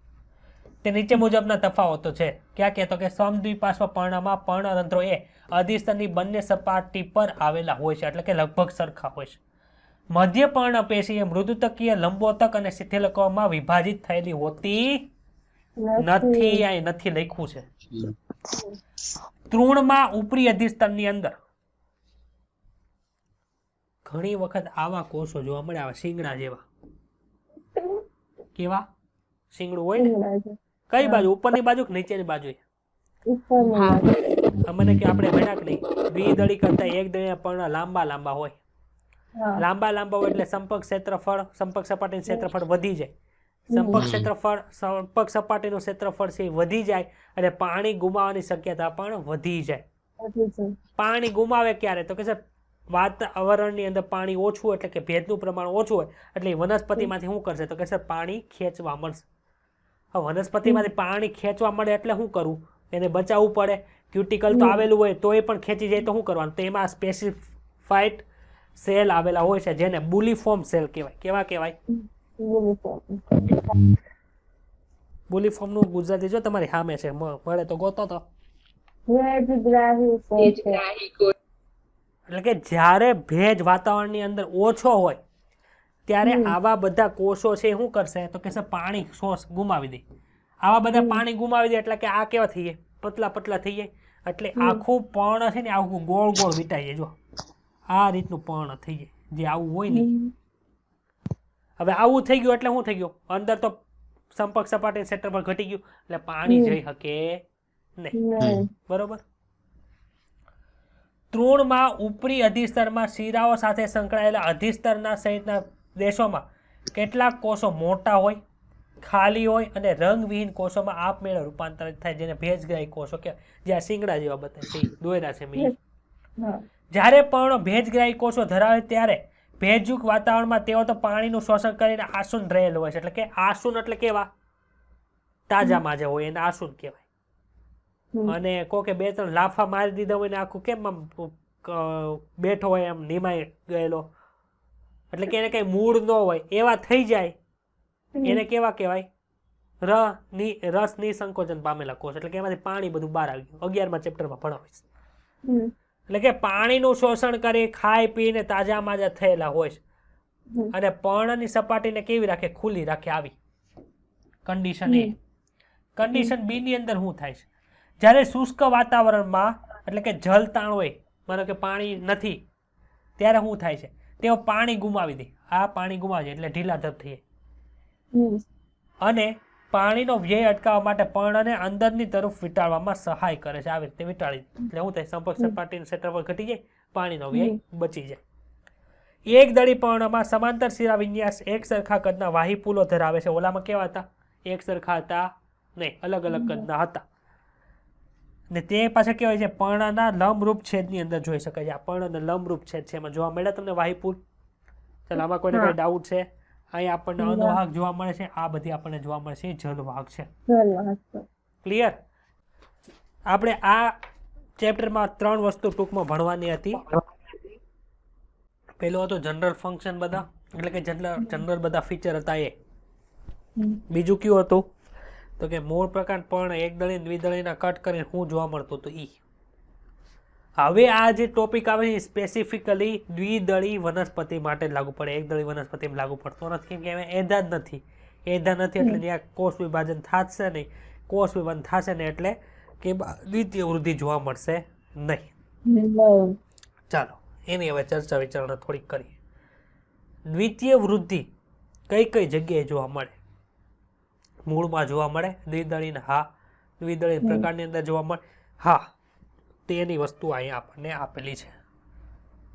પછી આપણે નાના હતા ત્યારે ભણતા કે વાર્ષિક વલયો એટલે શું, કે આપણને જોવા મળે કે આ જેટલા વલયો એમાં જોવા મળે ને એટલી એની ઉંમર થઈ હોય વનસ્પતિની, એવું આપણે નાના હતા ત્યારે ભણ્યા હતા. ખબર?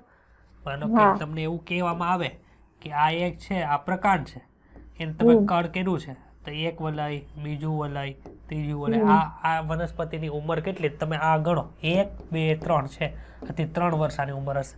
તો એ કેમ 3 વર્ષ થાય એ આપણે જોવાનું છે અત્યારે. ચલો તૈયાર બધા? અગ્રીય વર્ધનશીલ. અગ્રીય વર્ધનશીલ પેશીની મદદથી મૂળ અને પ્રકારની લંબાઈમાં વૃદ્ધિ થાય છે, તેને પ્રાથમિક વૃદ્ધિ કહેતા હતા. ડાઉટ કોઈને પડી ગયા?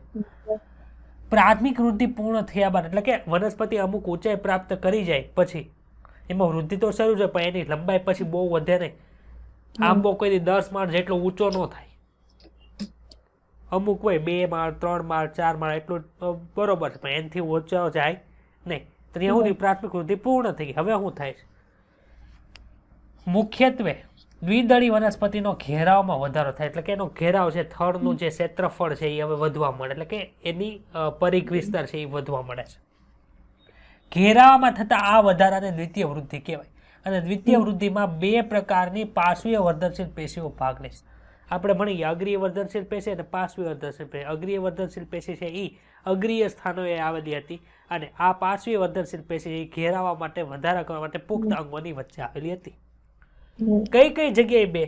તો કે સર અમે વાહી એધા તો ઓળખીએ છીએ, જે વાહી પુલોની વચ્ચે આવેલી હતી. ઓળખો છો બધા તમે? તો કે હા સામે ઓળખીએ. પણ આ ત્વક્ષયિતા શું છે? તો મેં કીધું હતું કે દ્વિતીયક જલવાહક છે એ દ્વિતીયક અર્ધવાહક કરતાં વધુ ઝડપથી બને. એટલે શું થાય? બહારની બાજુ પ્રેશર લાગે, બહારની બાજુ પ્રેશર લાગે એટલે શું થાય? બહારનું જે અધિસ્તર છે એ ફાટી જાય, એટલે કે ત્યાં અવકાશ ઉત્પન્ન થાય. હવે એને ઢાંકવું તો પડે. હવે એ ઢાંકવા માટે પાછું શું કરવું પડે? કોષ વિભાજન કરાવવું પડે. કોષ વિભાજન કોણ કરે? વર્ધનશીલ પેશી કરે. તો એ પાછી ક્યાં થાય? તો કે સર પુખ્ત કોષોની અંદર થાય છે, એટલે કે પુખ્ત ભાગોની અંદર થાય છે. આથી એને શું કહેવાય? પાર્શ્વીય વર્ધનશીલ પેશી કહેવાય. એ કઈ છે? ત્વક્ષયિતા. ક્લિયર? 2.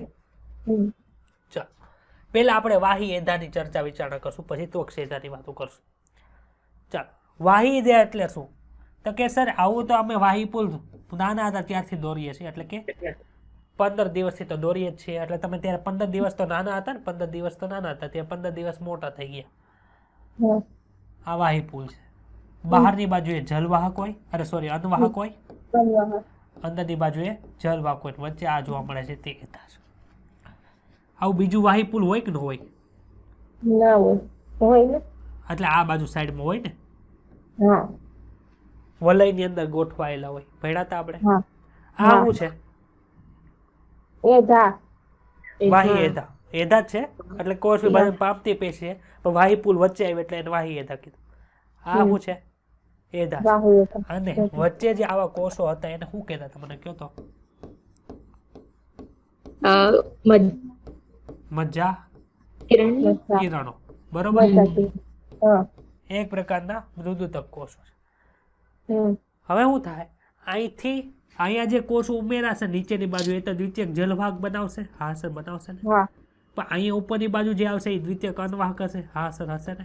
હવે આ જે છે આ એધા હતી, વાહી એધા છે. આ વાહી એધા છે. આ વાહી એધાના સંપર્કમાં આવતા આ કોષો એ પણ એધા જેવું કાર્ય કરવા પડે. આથી આખું શું બનશે? તો કે સર એધાનું વલય બનશે. આથી આને એધા વલય કહેવાય. ખબર પડી? હા.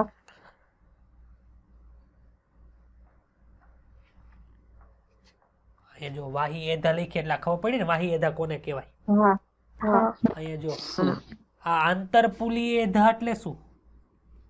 કે જે એધાની બાજુમાં જે મજ્જા કિરણો હતા એના કોષો જે એધાની હારે ગોઠવાઈ ગયા એને આંતરપુલીય એધા કહેવાય. આંતર એટલે વચ્ચે, કોની? વાહીપુલની વચ્ચે, બે વાહીપુલોની વચ્ચે. ખબર પડી? અને છેલ્લે શું બની જાય? એધા વલય બની જાય. જો અહીં બતાવો એધા વલય આખું લેયર. એટલું સમજ પડે છે મારા સ્ટુડન્ટ ને? તો મને કહો. ક્લિયર ને? ચાલો હવે એધા વલયની અંદરની બાજુએ કોણ હોય? જલવાહક હશે. કેવી જલવાહક? દ્વિતીયક જલવાહક. તો જો અહીં એધા વલય છે ને, કયું છે? એધા વલય. આ અંદરની વ્હાઇટ લાઈન છે એ એધા વલય છે, બરોબર? તો એની અંદરની બાજુ એટલે અંદરની બાજુ થઈ આખી એ દ્વિતીયક જલવાહક. એધા વલયની બહારની બાજુએ કોણ હોય? તો આ બ્લુ કલર ભાગ છે એ દ્વિતીયક અન્વાહક. ખબર પડે છે? અને મજ્જા કિરણો તો આજે આ અરીય ભાગની અંદર દર્શાવેલા છે. આ બધા ભાગો એ બધા શું છે? મજ્જા કિરણો. એટલે કે આ કોની વાત થઈ? આ બાજુ ડાબી બાજુ જે ભાગ છે એ કોનો વાત થાય છે? તો કે સર આ ભાગ વાહી એધાનો વાત કરે છે. આ પણ વાહી એધાની વાત કરે છે, આ પણ વાહી એધાની વાત કરે છે. આ કોની છે? તો કે સર આવું તો આપણે દ્વિદળી પ્રકારની અંદર જોવા મળતું હતું, રાઈટ? હા સર, જોવા મળતું હતું, બરોબર. આ પ્રાથમિક, જ્યારે દ્વિતીયક વૃદ્ધિ શરૂ નથી થઈ ત્યારનો વાત છે. અધિસ્તર ખબર છે, બાહ્યક ખબર છે, પ્રાથમિક અન્વાહક ખબર છે, એની પછી વાહી એધા એ ખબર છે, એની અંદર પ્રાથમિક જલવાહક છે એ ખબર છે, અને વચ્ચે સીમંચા છે. આ આકૃતિ નંબર 1. કોઈને કઈ ડાઉટ? આકૃતિ નંબર 2 માં જો હવે વાહી એધા છે એ કોષ વિભાજન પામવા મળી, એટલે કે અહીંયા વચ્ચે આખો વચ્ચેનો જે ભાગ હતો એ આંતરપુલીય એધા થઈ ગઈ. વાહી એધા અને આંતરપુલીય એધા બંને ભેગા મળીને એધા વલય બનાવી નાખ્યું. એધા વલયની અંદરની બાજુએ જે જલવાહક હતી, જે પછીથી નિર્માણ પામી હતી, જે વાહી એધા દ્વારા નિર્માણ પામી હતી, એને દ્વિતીયક જલવાહક કીધી. અને એધા વલયની બહારની બાજુએ જે અન્વાહક હતી, કે જે એધા વલય દ્વારા એટલે કે વાહી એધા દ્વારા બનવામાં આવી હતી, એને દ્વિતીયક અન્વાહક કીધી. ડાઉટ? તો પહેલી, બીજી અને ત્રીજી આકૃતિમાં કોઈને કાંઈ પણ પ્રશ્ન હોય તો બોલો. આ કોની વાત થાય છે? વાહી એધાની વાત થાય છે. આ ચોથી આકૃતિમાં આપણે તો અક્ષયદાની વાત કરવાની છે, પણ પેલા વાહી એધા પૂરું કરીએ પછી એની ઉપર આવી. જે ભેણા છે, જે બોયલા છે એ જ લખેલું છે, એટલે વાંચો. વર્ધનશીલ સ્તર કે જે વાહક પેશીઓ, જલવાહક અને અણવાહકના નિર્માણ માટે જવાબદાર છે તેને વાહી એધા કહેવાય. પરંતુ કે દ્વિતીયકની વાત થાય છે. પ્રાથમિકમાં તો કોણ બનાવતું હતું? તો કે સર અગ્રીય વર્ધનશીલ પેશી બનાવતી હતી, યાદ છે ને? જલવાહક અને અન્વાહક. તરુણ પ્રકારમાં જલવાહક અને અન્વાહકની વચ્ચે એક સ્તર સ્વરૂપે ટુકડાઓમાં તેની હાજરી હોય છે, ત્યારબાદ તે સંપૂર્ણ વલયમાં પરિણમે છે. કોણ? વાહી એધા. એધા વલયનું નિર્માણ કેવી રીતે થાય? એધા તો હતી, હવે એધા વલય કેવી રીતે બની એ કહે છે. તો કે દ્વિદળી પ્રકારની અંદર પ્રાથમિક જલવાહક અને પ્રાથમિક અન્વાહકની વચ્ચે એધાના કોષો આવેલા હોય છે, તેને અંતઃપુલીય એધા. શું કામે? આ એક વાહીપુલ છે આખો, એની વચ્ચે આવેલી છે એટલે એને અંતઃપુલીય એધા કીધી. એટલે વાહી એધાનું જ નામ શું છે? અંતઃપુલીય એધા છે. બે એક જ છે. અંતઃપુલીય એધા તરીકે ઓળખવામાં આવે છે. મજ્જાંશુ અથવા તો મજ્જા કિરણો. આ તો મજ્જા કિરણો કહેતા હતા આને આખાને. ઈ મજ્જા કિરણના કોષો અંતઃપુલીય એધાના એટલે કે વાહી એધાના સંપર્કમાં રહીને વર્ધમાન બને છે. પેલા કેવા હતા? વર્ધનશીલ કોષો હતા, એમાંથી વિભાજન પામીને આ મૃદુતક કોષો બન્યા, એટલે કે મજ્જા કિરણો બન્યા. હવે પાછા એમાંથી કેવા બને છે? વર્ધમાન બને છે. એટલે કે પેલા વિભેદન થયું, પછી પાછું કેવું થયું? નિર્વિભેદન થયું, એટલે કે પોતે પાછા વિભાજન પામે એવા બની ગયા. એવું 15મા ચેપ્ટરની અંદર ભણશું, વિભેદન નિર્વિભેદન. એટલે કે હવે પાછા આ જે કોષો છે એ કેવું થાય? કોષ વિભાજન પામવાની ક્ષમતા ધરાવે. અને આંતરપુલીય એધાનું નિર્માણ કરે છે. આથી અંતઃપુલીય એધા અને આંતરપુલીય એધા એધા વલયની ક્રિયાશીલતા જોડાઈને સળંગ એધા વલયનું નિર્માણ કરે છે. ક્લિયર? એદાવલયની ક્રિયાશીલતા બનતા અંદરની અને બહારની બાજુએ બંને બાજુએ વિભાજન પામીને નવા નવા કોષો ઉત્પન્ન થવાની શરૂઆત થાય. નવા નવા કોષો થાય એટલે ઘેરાવો વધશે. મજ્જા તરફ વિભાજન પામતી એદાના કોષો દ્વિતીયક જળવાહકમાં પરિપક્વન થાય એટલે કે અંદરની બાજુએ.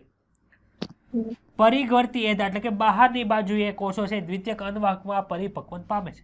સામાન્ય રીતે એદા એ બહારની બાજુ કરતા અંદરની બાજુએ વધુ ક્રિયાશીલ હોય છે, જેને પરિણામે દ્વિતીયક જલવાહક છે એ વધુ પ્રમાણમાં બનશે. અહીં ઊંધું લખ્યું છે, જેના પરિણામે દ્વિતીયક અન્નવાહક છે ની સાપેક્ષમાં વધુ પ્રમાણમાં દ્વિતીયક જલવાહક બને છે. બને કોણ વધુ? ટૂંકમાં જલવાહક બને, અન્નવાહક ઓછું બને, ગમે એ વાક્ય રચનામાં લખો. અને તેનો સંગઠિત જથ્થો બને છે. આ સ્થિતિએ દ્વિતીયક જલવાહક પ્રકારના મુખ્ય ભાગ બને એટલે કે કેન્દ્રની અંદર ભાગ આવી ગયો, મુખ્ય ભાગ એ કોનો થઈ ગયો? દ્વિતીયક જલવાહક. દ્વિતીયક જલવાહકના સતત નિર્માણ અને સંચયને લીધે દબાણ સર્જાય છે. તમને ખબર છે, તમે દબાણ અનુભવો. માનો કે ફૂગો છે, ફૂગો ફૂલાવતા હોય તો જેમ ફૂગો મોટો મોટો થતો હોય એમ તમારે ગલફા દુખવા મળે, કેમ કે વધારે પ્રેશર ઇન્ક્રીઝ કરવું પડે. શું થયું? દબાણ સર્જાણું કે ન સર્જાણું? એવી રીતે અંદર માનો કે પેલા એટલો જ ખાલી ઘેરાવો છે, એટલો ઘેરાવો તમને જોવા મળે છે, એમાં અંદર નવા કોષો થાય તો શું થાય? દબાણ વધે કે ન વધે? અસર વધે ને. આ દબાણને કારણે પ્રાથમિક અન્નવાહક અને દ્વિતીયક અન્નવાહક ધીમે ધીમે કચડાઈ જાય છે. સૌથી વધારે પ્રેશર કોની ઉપર હોય? બહારની બાજુએ. બહારની બાજુએ કોણ હતું? દ્વિતીયક અન્નવાહક અને પ્રાથમિક અન્નવાહક. પ્રાથમિક જલવાહક લાંબા સમય સુધી અને કેન્દ્રમાં કે કેન્દ્રની આસપાસ અકબંધી રહેશે. એધા કેટલીક જગ્યાએ દ્વિતીયક જલવાહક અને દ્વિતીયક અન્નવાહકમાં પસાર થતી અરીય દિશામાં લંબાયેલી મૃદુતક કોષોની સાંકડી પટ્ટીઓ બનાવે છે. આ પટ્ટિકાઓને દ્વિતીયક મજ્જાકીર્ણો કહેવામાં આવે. પેલા ખાલી મજ્જાકીર્ણો હતા, પછી દ્વિતીયક પેશીઓ બની ગઈ. આ દ્વિતીયક પેશીઓની વચ્ચે ખાલી જગ્યા પડી હોય, ન્યા કોષો આવેલા હોય, એને શું કહેવાય? દ્વિતીયક મજ્જાકીર્ણો કહેવાય. ડાઉટ છે કાંઈ? તો બોલો. આ ચોથી આકૃતિ છે એ આપણે આવશું. આ અનુપ્રસ્થ એટલે અહીંયા પાછું TS લખેલું હશે.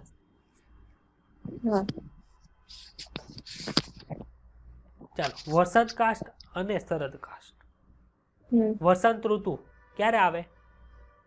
જ્યારે ધૂળેટી આવે ત્યારે.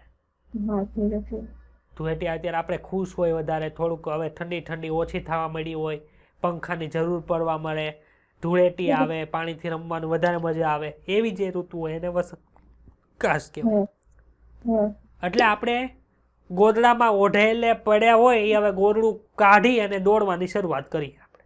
માનો ખબર વહેલા કસરત કરવા જવાની હોય એટલે કે વધુ એક્ટિવ થવા મળે. શરદ કાષ્ટ એટલે હું શરદ ઋતુ ક્યારે આવે? શરદ પૂનમમાં આવે. શરદ પૂનમ ક્યારે આવે? તો કે સર દિવાળી બાજુ આવે. દિવાળી બાજુ શું હોય? શિયાળો હોય. શિયાળો એટલે ગોદડું ઓઢીને બેસી ગયા, કામ કરીએ નહીં. કામ વધુ ક્યારે કરો છો? તો કે સર વસંત ઋતુમાં. ઓછું ક્યારે કરો છો? શરદ ઋતુમાં. તો વધુ કામ કરો એટલે વધુ કોષ વિભાજન થાય કે ન થાય? તો કે આસર થાય ને. વધુ કોષ વિભાજન થાય એટલે કોષો વધારે બને કે ન બને? આસર બને. એટલે શું થાય? આખો પટ્ટો છે ને મોટો બને અને આંતરકોષીય અવકાશ વધુ હોય. ક્યારે? વસંત કાષ્ટની અંદર. એટલે કે શિયાળામાં કોષ વિભાજન કેવું થાય? ઝડપથી થાય અને આંતરકોષીય અવકાશ વધુ હોય એવું જોવા મળે. હવે કઈ વસંત ઋતુ છે એ તો એમનેમ તો ન રહે. ઉનાળો આવે ને પછી પાછું શું આવે? દિવાળી આવે. કામ કરવાનું બંધ કરી દીધું એટલે કોષ વિભાજન ધીમું ધીમું થઈ ગયું. ઠંડી વાવા મળી. ઠંડી વાવા મળી એટલે શું થયું? ગોદડું ઓઢીને બેસી ગયા ભાઈ. ગોદડું ઓઢીને બેસી ગયા એટલે કોષ વિભાજન ઓછું કરી નાખ્યું એટલે શું થયા? કોષો ઘટ રીતે થયા.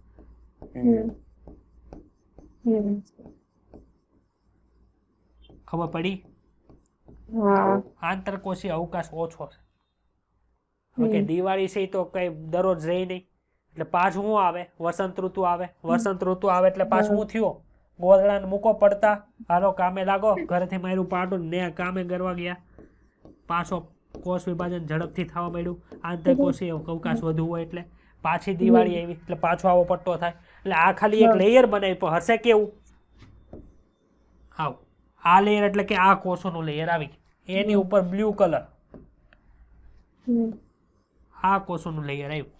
પાછું આવું આવ્યું. એટલે તમને આ આછું બતાવે વચ્ચે એક ઘાટી રેખા બતાવે એટલે શું થયું એક વર્ષ પૂરું થયું ખબર પડી વર્ષમાં એક વખત જ દિવાળી આવે બે વાર નો આવે પછી પાછી બીજી દિવાળી આવી હોય ત્યારે પાછું આ બ્લુ રાઉન્ડ સર્કલ આવી પાછી ત્રીજી દિવાળી આવે ત્યારે પાછું ત્રીજું સર્કલ આવે એટલે આ આધારે ઉંમર નક્કી થાય વનસ્પતિ સમજ પડી અંતરકોષીય અવકાશ વધુ ક્યારે હોય વસંતકાળમાં કે શરદકાળમાં વસંતકાળમાં શરદકાળમાં કેવું હોય આંતરકોષીય અવકાશ ઓછો હોય ને ઘટ કોષો બતાવે કેમ કે નજીક નજીક ગોઠવાયેલા હોય એટલે તો જે ભણી ગયા છીએ એ લખ્યું છે બીજું કાંઈ છે નહીં એધાની સક્રિયતાને આધારે એધા શું કરે કોષ વિભાજન કરે એટલે કોષ વિભાજનની સક્રિયતાને આધારે ઘણા દેહ ધાર્મિક અને પર્યાવરણ પરિબળોના નિયમન હેઠળ થાય છે કે એધાની સક્રિયતા આ વસ્તુ ઉપર આધાર રાખે સમશીતોષ્ણ કટિબંધ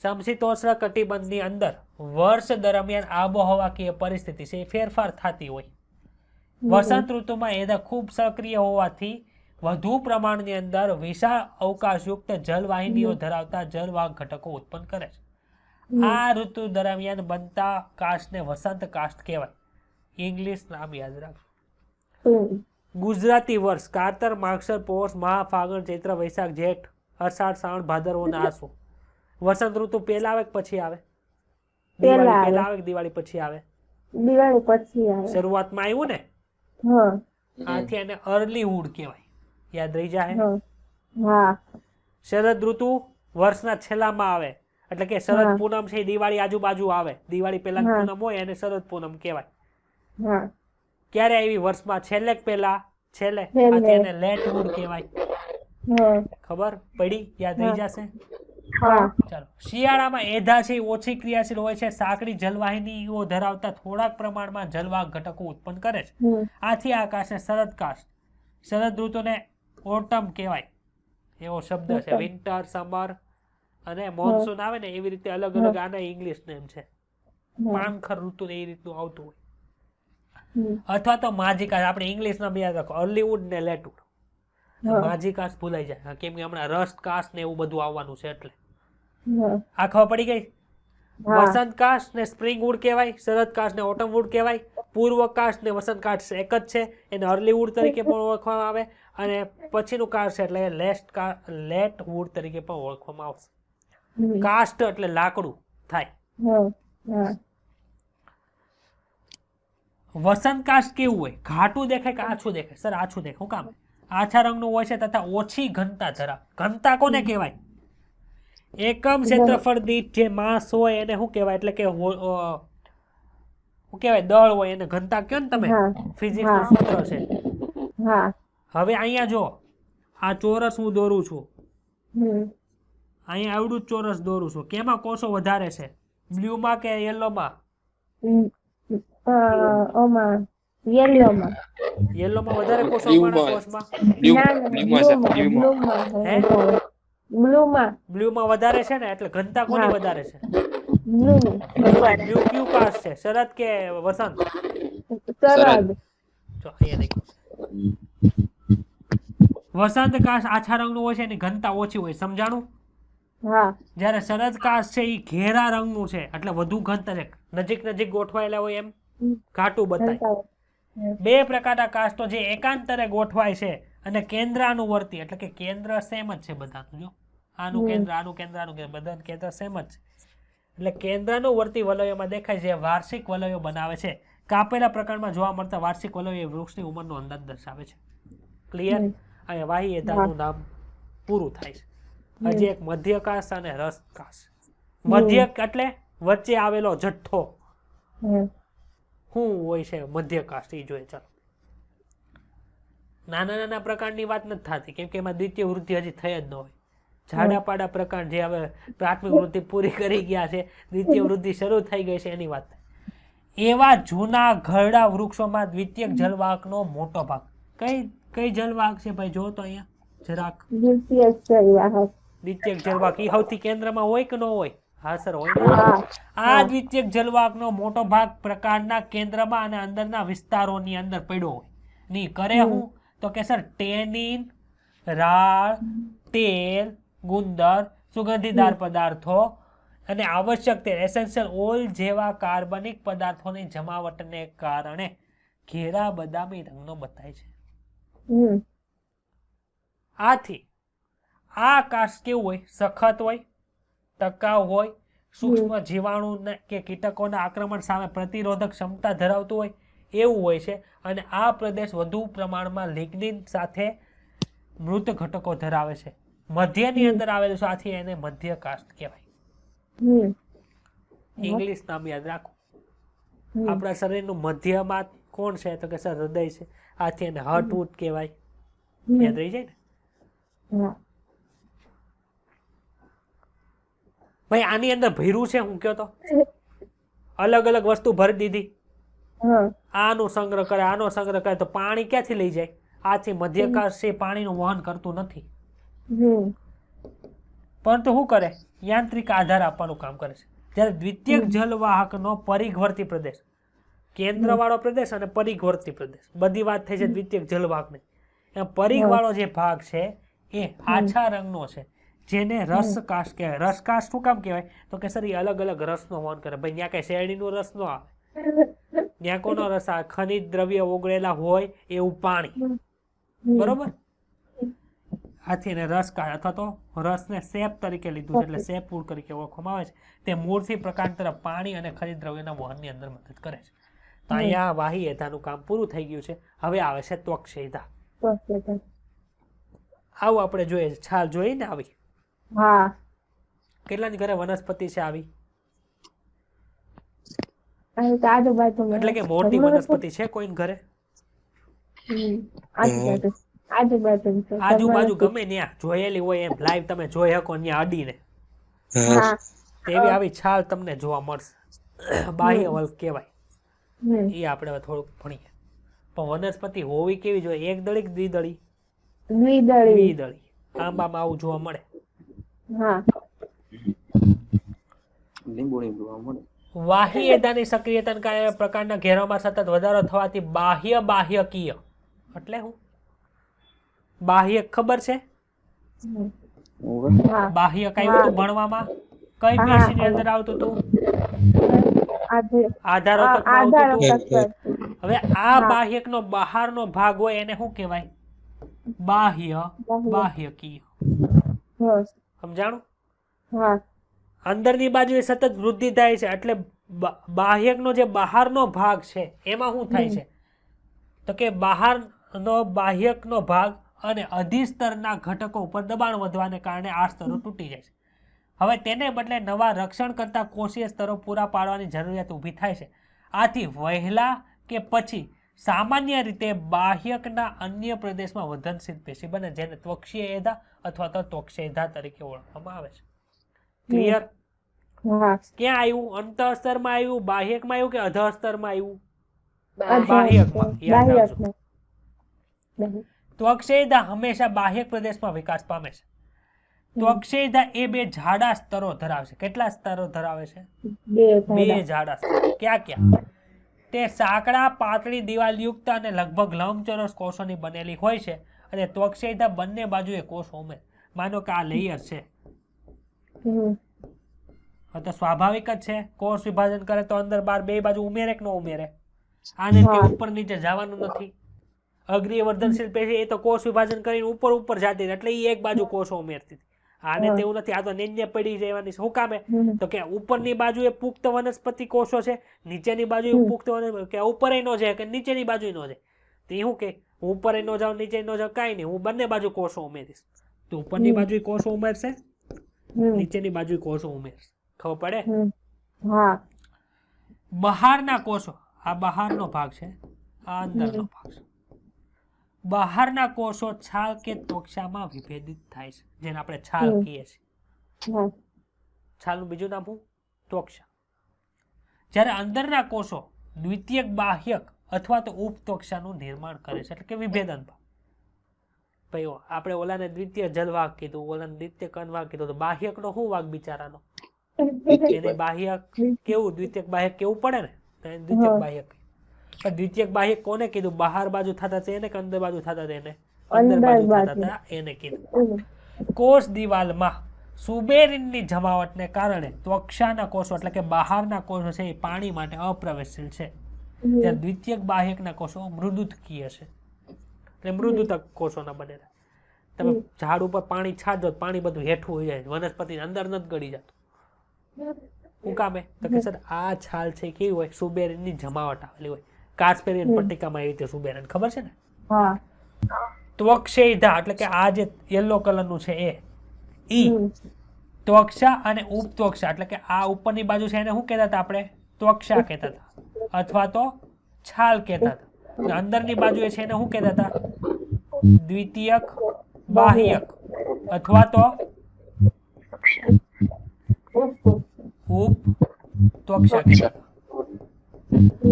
તો ત્વક્ષા, ત્વક્ષેયધા અને ઉપત્વક્ષા આ ત્રણેય ભેગા મળીને શું કહે છે? બાહ્ય વલ્કનું નિર્માણ કરે છે. એટલે ત્રણેય ભેગા થઈ ગયા. ચાલો, આ જે આખું લેયર છે કયું છે? ત્વક્ષેયધા બતાય છે. ત્વક્ષેયધા ઉપરની બાજુએ જે કોષો ઉમેરશે એને શું કહેતા હતા આપણે? તો કે સર ત્વક્ષા કહેતા હતા. તો આ બધી ત્વક્ષા છે. અને નીચેની બાજુએ જે આ કોષો ઉમેર્યા જો એ બધા ક્યાં છે? દ્વિતીયક બાહ્ય. ડાઉટ કોઈને આમાં? હવે જો અહીંયા વાત છિદ્ર લખ્યું છે, વાત છિદ્ર અને વાયુરંધ્ર એમાં શું ફરક? વાયુરંધ્રમાં જીવંત કોષો હતા કે નહોતા? હવે જો અહીંયા શું થયું છે? અહીંયા માનો ત્વક્ષેયધા કાઢ નાખો, ત્વક્ષેયધા કાઢ નાખો એટલે શું થયું? અહીંયા પ્રેશર એટલું બધું આવ્યું ને એટલે આ લેયર ફાટી ગયું અહીંથી ઉપરથી. લેયર ફાટી ગયો એટલે અહીંયા શું થયું? અવકાશ થઈ ગયો. હવે ઈ અવકાશને પૂરવા માટે શું કરવું પડે? તો કે અહીં કંઈક કોષો ગોઠવવા પડે, નકર વંદો અંદર આવીને આટા મારીને વયો જાય, અંદરની વાહી પેશીઓને નુકસાન કરે એટલે વનસ્પતિને નુકસાન થાય. એટલે અહીંયા ત્વક્ષેયધા આવી પેલા, પછી ઉપત્વક્ષા આવી અને ત્વક્ષા. ખબર પડી? એટલે અહીંયા જે છિદ્ર બની ગયું ને કોના લીધે? તો કે દ્વિતીય વૃદ્ધિ થવાના લીધે જે છિદ્ર બન્યું તેને વાત છિદ્ર કહેવાય. સમજ પડી? આમાં રક્ષક કોષો કે એવું કઈ ન હોય વાત છિદ્રમાં, પણ વાયુરંધ્ર ની અંદર હોય અથવા તો પર્ણરંધ્ર ની અંદર હોય. અલગ અલગ વસ્તુ છે.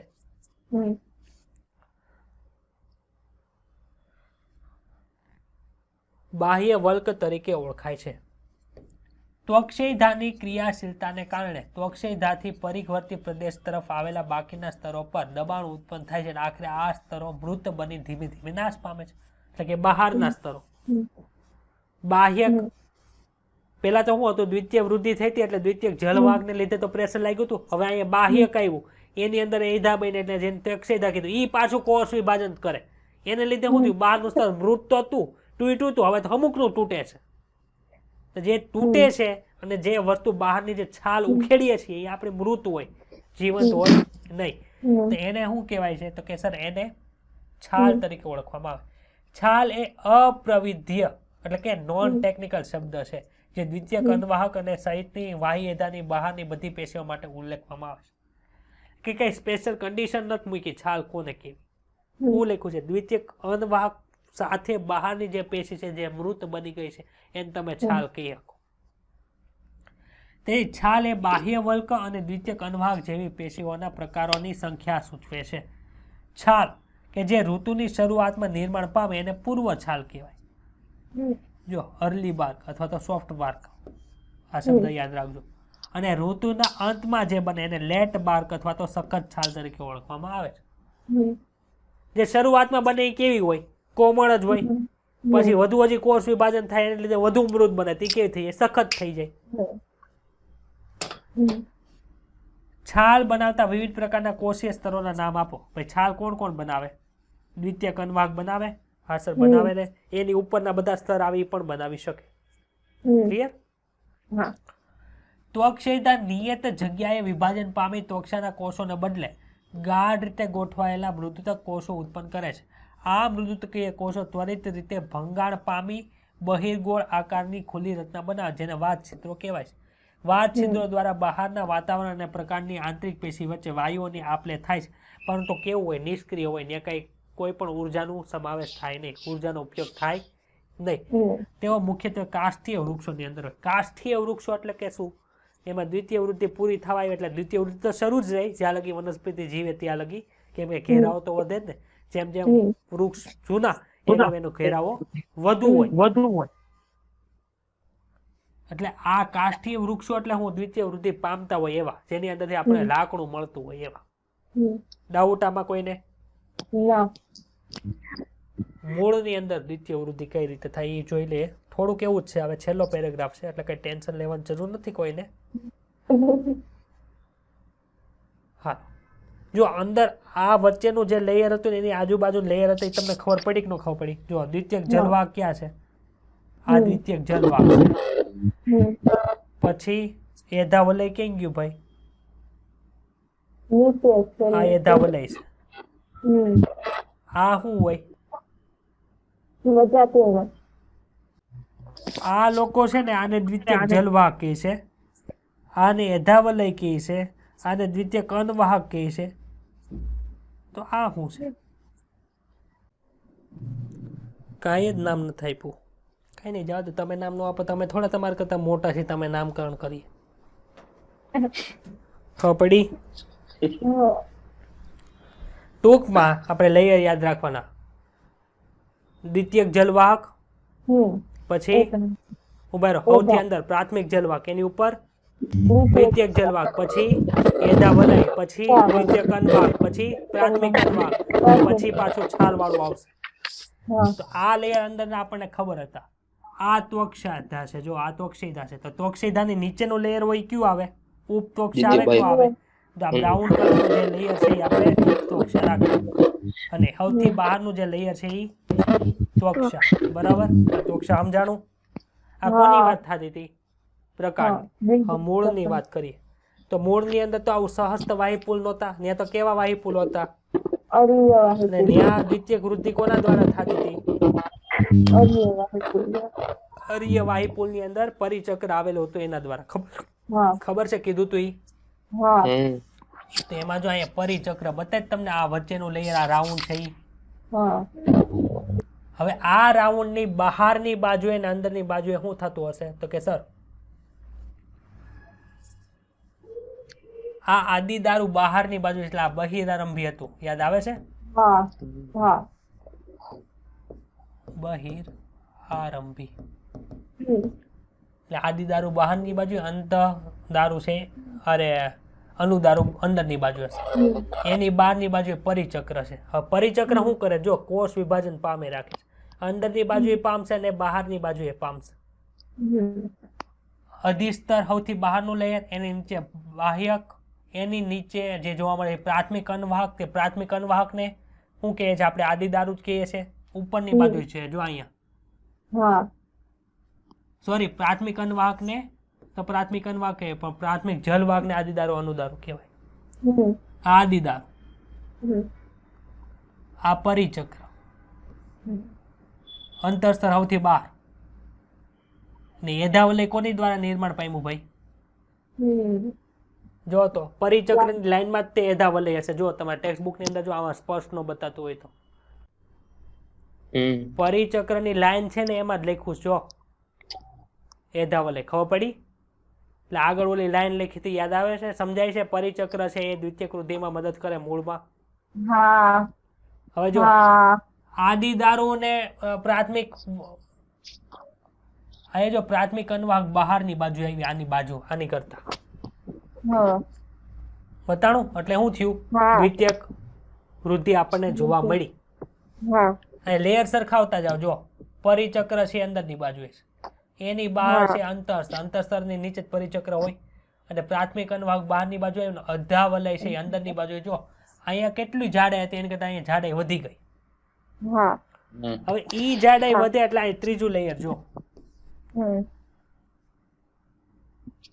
પ્રાથમિક જલવાહક ક્યાં છે? તો કે સર પ્રાથમિક જલવાહક આ લેયર હતું એની અંદર આપણને જોવા મળતી હતી. અહીંયા નાની નાની હતી ને, એ વચ્ચે મોટી મોટી હતી. જોયું તો આપણે એવું? હવે જલવાહક છે તો દ્વિતીયક જલવાહક કઈ બાજુ નિર્માણ પામવી જોઈએ? તો કે સર એધાની બાજુમાં. તો એધા કઈ જગ્યાએ? તો કે એધા આ બાજુ છે. તો એધાની અંદરની બાજુ આપણને દ્વિતીયક જલવાહક જોવા મળે. તો જો દ્વિતીયક જલવાહક આપણને અહીંયા જોવા મળે છે. ખબર પડી? અનવાહક ક્યાં હતી? તો કે સર અનવાહક આ બાજુમાં હતી, તો એની બહારની બાજુ આપણને દ્વિતીયક અનવાહક જોવા મળે છે. ક્લિયર? ડાઉટ છે કઈ? ના હવે એમાંય કિરણો જોવા મળે. જો અધિસ્તર બાહ્યક પ્રાથમિક અનુવાહક બહારની બાજુ આવી ગઈ. એધા વલય છે, એધા વલયની નીચેની બાજુએ દ્વિતીયક જલવાહક. હમ દ્વિતીય નામ અનુવાહક. નિર્દેશન હાવ ડોબા જેવું કર્યું છે. સાચી વાત છે. આ અધિસ્તર અને બાહ્યકમાં કોઈ ડાઉટ? નહીં આ એધા વલય છે. કયું એધા વલય છે ભાઈ? તો કે એધા વલય આ છે. હવે દ્વિતીયક જલવાહક જો કઈ બાજુ છે? અહીંયા. દ્વિતીયક બહારની અનુવાહક બા- અહીંયા. કિરણો છે એ પણ અહીંયા છે. તો જોયો દ્વિતીયક જલવાહક ને દ્વિતીયક અનુવાહક ખબર પડી એધાની બાજુમાં છે. હા એધાની અંદર કોણ હા. છે? જલવાહક. દ્વિતીય એધાની બહાર દ્વિતીય અનુવાહક. અનુવાહક. પ્રાથમિક જલવાહક ને પ્રાથમિક અનુવાહક ક્યાં? જો એ તો ઓલી બાજુ થશે પ્રાણ. ઓકે સર ઉડી સાઈડ હોય ને આ બાજુ હશે. આ દ્વિતીય નહીં. અનુવાહક છે, એની નીચેની બાજુ હોવું જોઈએ. હા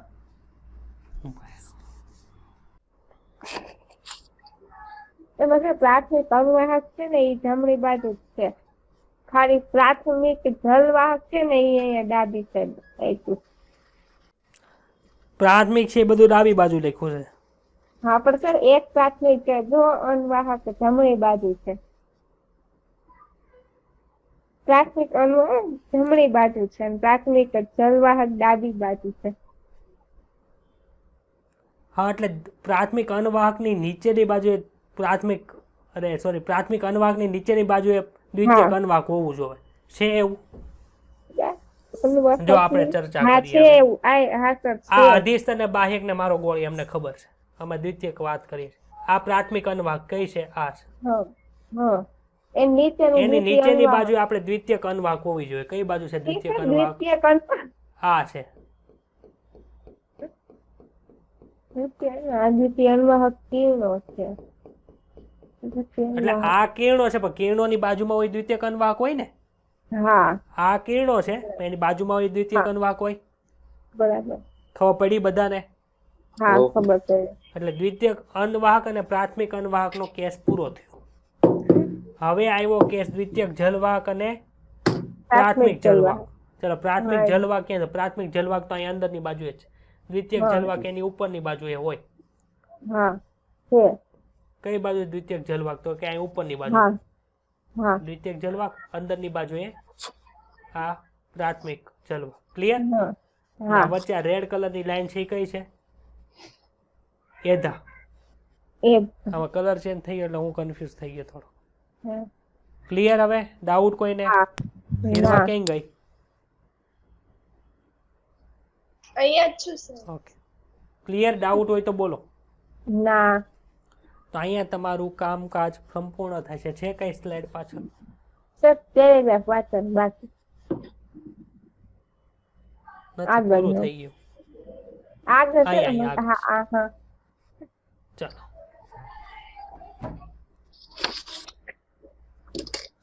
દ્વિદળી વનસ્પતિઓના મૂળમાં વાહી એધા એ ઉત્પત્તિની દૃષ્ટિએ સંપૂર્ણ રીતે દ્વિતીયક હોય છે. કેમ કે ત્યારે પહેલા તો હોતી જ નહોતી વાહી એધા. તો આપણે જોયું હતું પ્રકાંડમાં કે હતું હા. વાહી એધા. અરે સોરી, મૂળમાં તો નહીં. કે હતું જ નહીં. હમ. તે અનવાહક સમૂહોથી લગોલગ નીચે રહેલી પેશીઓમાંથી ઉદ્ભવ પામે છે, જેને આપણે પરિચક્ર કહેતા હતા. અને પરિચક્રીય પેશીના ભાગરૂપ આદિદારુની ઉપર હોય છે અને તરંગિત રચના જોવા મળે. તરંગિત એટલે આવી તરંગિત રચના જોવા મળે. હમ. મળી હતી જોવા? તો આમાં હા. ચતુર્વલય હોય ને, આમાં 4 જ વલય હોય. હા 1 2 3 4 હતું આવું? હા જોયું અહીંયા. હા